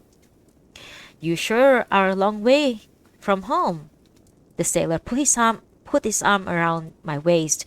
For a long time we walked around the common like that, the sailor stroking my hip through the green dirndl skirt, and me smiling mysteriously and trying not to say anything that would show that I was from Boston and might at any moment meet Mrs. Willard or one of my mother's other friends crossing the common after tea on Beacon Hill or shopping in Phelan's basement. I thought if I ever did get to Chicago, I might change my name to Ellie Higginbottom for good. Then nobody would know I had thrown up a scholarship at a big Eastern. women's college and muck up a month in New York and refuse a perfectly solid medical student for a husband who would one day be a member of the AMA and earn pots of money. In Chicago, people would take me for what I was. I would be simple Ellie Higginbottom, the orphan. People would love me for my sweet, quiet nature. They wouldn't be after me to read books and write long papers on the twins in James Joyce. And one day I might just marry a virile but tender garage mechanic and have a big Cowie family, like Dodo Conway. If I happen to feel like it. What do you want to do? What do you want to do when you get out of the Navy? I asked the sailor, suddenly. It was the longest sentence I had said, and he seemed taken aback. He pushed his white cupcake cap to one side and scratched his head. Well, I don't know, Ellie, he said. I might just go to college on a GI Bill. I paused. Then I said suggestively, You ever thought of opening a garage? Nope, said the sailor. Never have. I peered at him from the corner of my eye. He didn't look a day over 16. Do you know how old I am? I said accusingly. The sailor grinned at me. Nope, and I don't care either. It occurred to me that this sailor was really remarkably handsome. He looked Nordic and virginal. Now, I was simple-minded, it seemed. I attracted clean, handsome people. Well, I'm 30, I said and waited. Gee, Ellie, you don't look like it. The sailor squeezed my hip. Then he glanced quickly from left to right. Listen, Ellie, if we go round to those steps over there under the monument, I can kiss you. At that moment, I noticed a brown figure in the sensible, flat brown shoes striding across the common in my direction. From a distance, I couldn't make out any features of the dime-sized face, but I knew it was Mrs. Willard. Could you please tell me the way to the subway? I said to the sailor in a loud voice. Huh? The subway that goes to the Deer Island prison? When Mrs. Willard came up, I would have to pretend I was only asking the sailor directions and didn't really know him at all. Take your hands off me, I said between my teeth. Say, Ellie, what's up? The woman approached and passed without a look or a nod. And of course it wasn't Mrs. Willard. Mrs. Willard was at her cottage in the Adirondacks. I fixed the woman's receding back and with a vengeful stare. Say, Ellie. I thought it was somebody I knew, I said. Some blasted lady from this orphan home in Chicago. The sailor put his arm around me again. You mean you got no mom and dad, Ellie? No. I let out a tear that seemed ready. It made a little hot track down my cheek. Say, Ellie, don't cry. This lady, was she mean to you? She was awful. Then the tears came in a rush. And while the sailor was holding me, patting them dry with a big, clean, white linen handkerchief in the shelter of an American elm, I thought, what an awful woman that lady in brown suit had been, and how she, whether she knew it or not, was responsible for my taking the wrong turn here and wrong path there, for everything bad that happened after that. Well, Esther, how do you feel this week? Dr. Gordon cradled his pencil like a slim silver bullet. The same. He quirked an eyebrow as if he didn't believe it. So I told him again, in the same dull, flat voice, only it was angrier this time, because he seemed so slow to understand how I hadn't slept for 14 nights, how I couldn't read or write or swallow very well. Dr. Gordon seemed unimpressed. I dug into my pocketbook and found the scraps of my letter to Doreen. I took them out and let them flutter on to Dr. Gordon's immaculate green blotter. They lay there, dumb as daisy petals in a summer meadow. What I said? Do you think of that?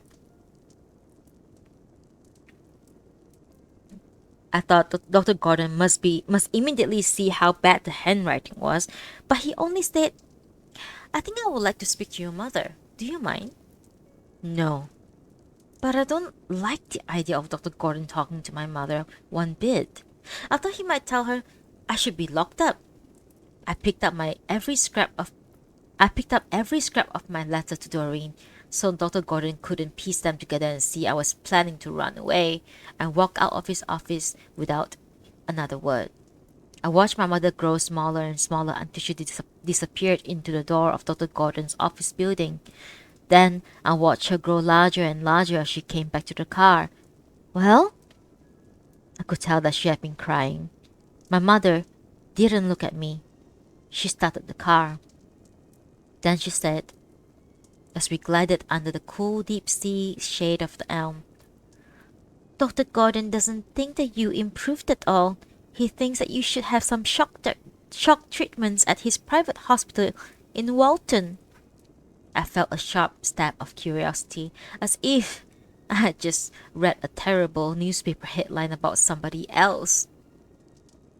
Does he mean live there? No, my mother said, and her chin quivered. I thought she must be lying. You tell me the truth, I said, or I'll never speak to you again. Don't I always tell you the truth? My mother said, and burst into tears. A headline. Suicide saved from 7-story ledge. After 2 hours on a narrow ledge 7 stories above a concrete parking lot and gathered crowds, Mr. George Palucci let himself be helped to safety through a nearby window by Sergeant Will Kilmartin of the Charles Street Police Force. I cracked open a peanut from the 10-cent bag I bought to feed the pigeons and ate it. It tasted dead, like a bit of an old tree bark. I brought the newspaper close up to my eyes to get a better view of George Palucci's face, spotlighted like a three-quarter moon against a vague background of brick and black sky. I felt he had something important to tell me, and that whatever it was might just been written on his face. But smudgy cracks of George Palucci's features melted away as I peered at them and resolved themselves into a regular pattern of dark and light and medium gray dots. The inky black newspaper paragraphs didn't tell me why Mr. Palucci, who was on the ledge, or what Sergeant Kilmartin did to him, that he finally got him through the window. The trouble about jumping was that if you didn't pick the right number of stories, you might still be alive when you hit the bottom. I thought 7 stories must be a safe distance. I folded the paper and wedged it between the slats of Park's bench. It was what my mother called a scandal sheet, full of the local murders and suicides and beatings and robbings, and just about every page had a half-naked lady on it with her breasts surging over the edge of her dress and her legs arranged so that you could see to her stockings top. I didn't know why I had never bought any of these papers before. They were the only thing I could read. The little paragraphs between the pictures ended before the letters had a chance to get cocky and wiggle about. At home, all I ever saw was the Christian Science Monitor, which appeared on the doorstep at 5 o'clock every day, but Sunday and treated suicides and sex crimes and aeroplane crashes as if they didn't happen. A big white swan full of children approached my bench, then turned round a bosky islet covered with ducks and paddled back under the dark arc of the bridge. Everything I looked at seemed bright and extremely tiny. I saw as if through the keyhole of the door I couldn't open, myself and my younger brother knee-high and holding rabbit-eared balloons, climb aboard a swan boat and fight for a seat at the edge over the peanut shelf paved water. My mouth tasted like cleanness and peppermint.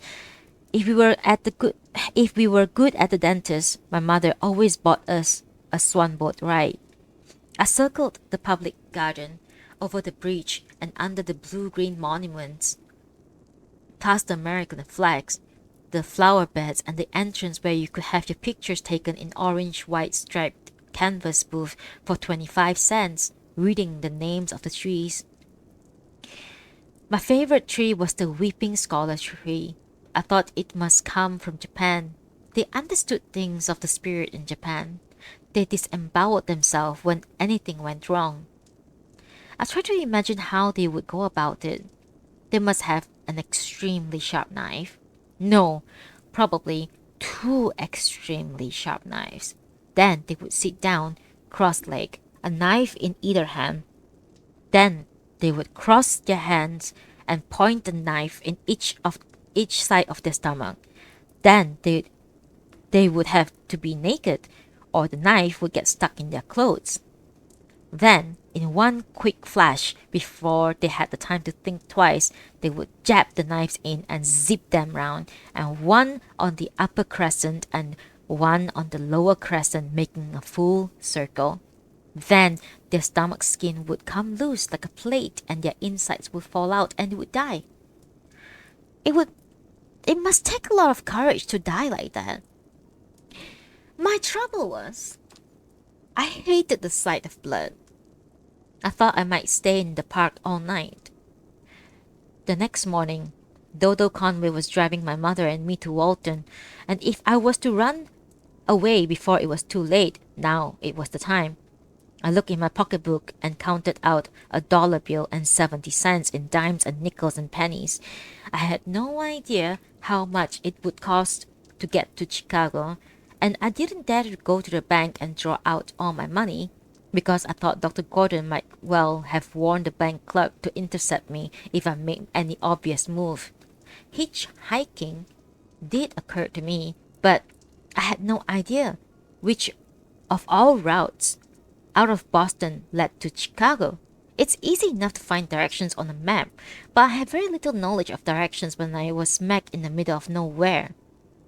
Every time I wanted to figure out where was east or what was west, it seemed to be noon or cloudy, which was no help at all, or night time, and except for the Big Dipper and Cassiopeia's chair, I was hopeless at stars and failing, which always disheartened Buddy Willard. I decided to walk to the bus terminal and inquire about the fares to Chicago. Then I might go to the bank and withdraw precisely that amount, which would not cause so much suspicion.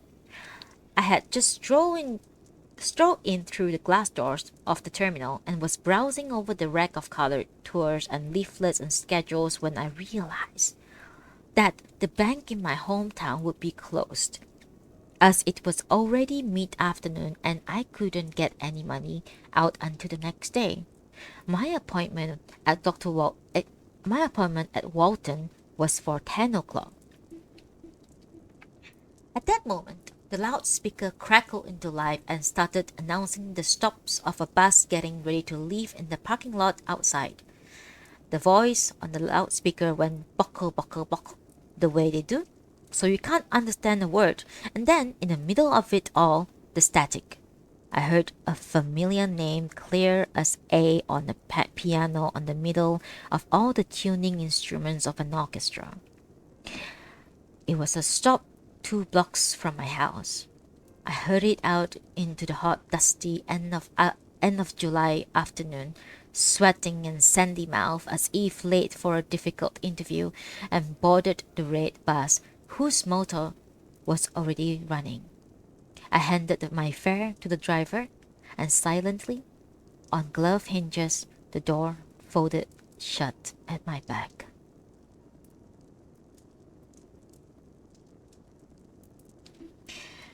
And that is the end of chapter 11. Okay, guys, I fulfilled my 3 hours of reading. I did it. All right, I'm gonna end it there for today. But I'm feeling good. Maybe tomorrow I'll drop in as well. Yeah. Well, yeah, it should be fine, I think. Thank you so much for staying the whole time. Oh my god, I don't know if you are there, Alicia, but thank you very, very much. I really appreciate this. I know Andor is still there, hopefully. Thank you so much. Thank you, Andor, for staying the entire reading. It's a long reading. It's fucking 3 hours and so depressing. It's a good book. I mean, it's okay. It's not a perfect book, you know, but because it's like from one person's point of view, but it's the kind of book that I really like because I'm often wondering what's in other people's heads. Like, what are people thinking? So, this is absolutely an amazing view into a mind of a writer, number one, and also a mind of someone who is absolutely depressed. And just the way she talks about how the casual way that she talks about suicide or ways to commit suicide is pretty spot on. I would say that's pretty spot on. The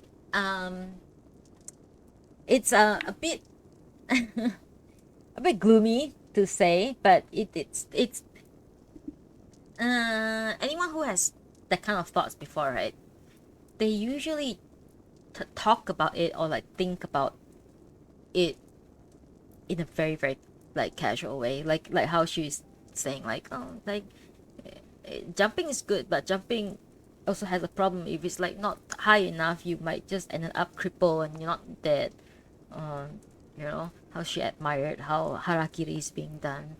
It's like, but I can't, but I don't like, it's a great way to die, but I can't stand blood, you know, like the kind of stuff.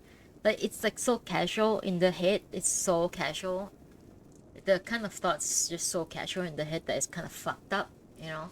And I like the way that she wrote it, in a sense that it's literally just, yeah, the way she wrote it is just, it's crazy because this is why I like writers like this. It's when I say writers like this is like, you know, my usual writers that I like. It's like Natsume Soseki or like Kazuo Ishiguro, or like especially Natsume Soseki, right? Like he's dead like in 1912 or something, and whatever that he wrote is still so relevant to this day, about individualism, about, you know, herd mentality, all those things. And I feel like Sylvia is like, she's so ahead of her time. I feel like whatever she wrote is so ahead of time. Everything that she, I don't know if there's any other writers. I mean, I'm sure there are, but you know, I just haven't had the chance to read them. But Sylvia, Sylvia is really ahead of time. She's such a passive feminist in a way. Um, I like that, you know, she described how she doesn't like to be like confined to doing just one thing. Like, you know, if you are married, you have to be, if you're married, you have to be a housewife and you have to have like 10,000 kids. And then you just like lose your entire identity in life. And for her, her identity is that I want to be a poet. But at the same time, I also want to be a mother and I also want to be a wife. So yeah, it's like pretty, I feel like very ahead of time in terms of like what women wants to do with themselves. Like we don't, especially in this modern day, and then you start to see all this stupid fucking wife trend, and then you think to yourself, Sylvia would like fucking roll in her grave if she see this kind of people, you know. You know, like literally a woman in the 50s, like she wants to be much more than just someone's wife and someone's mother, right? She wants to be a poet, she wants to be a writer, she wants to be a novelist, and all those things. She wants to be everything that she can be. And look at where we are right now. It's like, yeah, it's pretty crazy. I like relevant, I like timeless materials.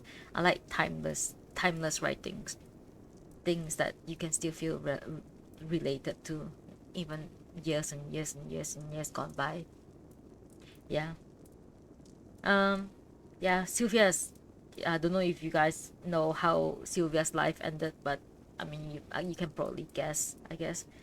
Uh, I yeah, when she described the, you know, how you just don't find, like, then people always think of, like, depressed people being like dirty, grimy, like they don't get out of bed. Like, there is a reason why we don't get out of bed. There is a reason why. It's just the the the reason why is just we don't see the point in getting out of bed at all. Like, there's no point. That is just is and then it's just exacerbated from there. Like, not seeing the point of living. You right? Not seeing the point of, like, getting out of bed to do anything, to not seeing the point of continuing living. So it's pretty, yeah, the way she described it is very, very spot on. Yeah, love it. Anyway, thank you for watching, guys. I know I've been terrible. I've been only streaming, like, my rating stuff, and I'm not even happy most of the time when I'm reading. But I don't know why. Reading, I'm so much happier when I'm reading, I feel. I should do this more. I should get back into, like, a proper, at least once a week, right? Something for myself. Anyway, thank you so much for. I know. I don't know. You guys notice. I mean, like, I always wonder why people make such, like, typical looking Midlander, and then when I make a Midlander, I manage to make a Midlander that looks very, I don't know, not typical Midlander, I guess. The skin tone plays a big part, I think. Another something that people don't really use this spaceship a lot. So yeah, I like this spaceship. It's very nice. Yeah, the eye, the very, like, I'm so sick of you, eye. It's there. Anyway, thank you so much for watching, guys. I'm gonna see you guys next time. I'm gonna go get some food to eat because I'm hungry. I'll see you soon. Thank you so much. Maybe okay. Nobody claim any haiku. I want to read you guys a haiku. Okay, from Basho, because um last year, when Books Depository closed down, I went to, like, Books Depository, like, and scramble down, like, try to find a book, try to find as many books that I can buy that I can't find in where I am. So I got, like, a complete haiku of Matsuo Basho. So very, very happy about that one. Try to find something that's like there's a lot of haiku. I'm trying to find something that's, like, more like summer, because it is summer now.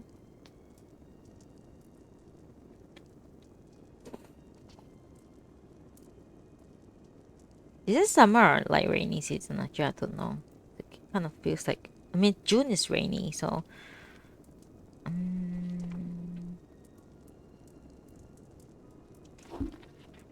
let's read a haiku to say goodbye.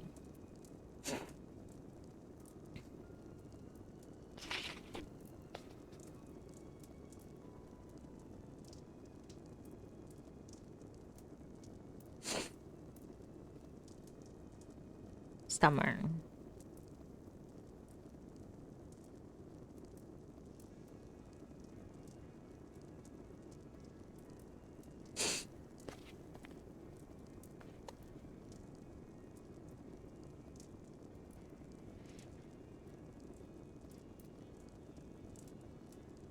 Okay, wait, hang on.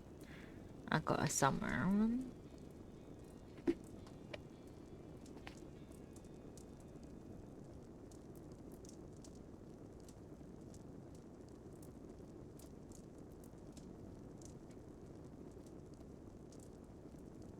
Okay, got one. All right. Can I read a haiku for you guys before I go? Okay, it's written in summer 1687. Oh, imagine that. 1687. It's fucking hundreds of years ago. Okay. 要点年、要点年、なでしこ避ける、石の上。要点年、なでしこ避ける、石の上。I had drunkenly sleep among these fringe pink's blossom. Sorry, I already fucked that up. I had drunkenly sleep among these fringe pink blooming, my pillow a stone. I had drunkenly sleep among this fringe pink blooming, my pillow a stone. 要点ね、なでしこ避ける、石の上。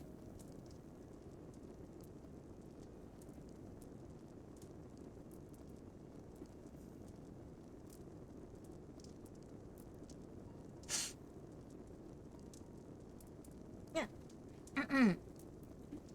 That's a good one, I guess. I think it's a good one. I'll keep that later. All right, thank you so much. Anyway, long stream today. Thank you so much for watching. I'm sorry for dragging. I'll see you guys next time. Bye bye.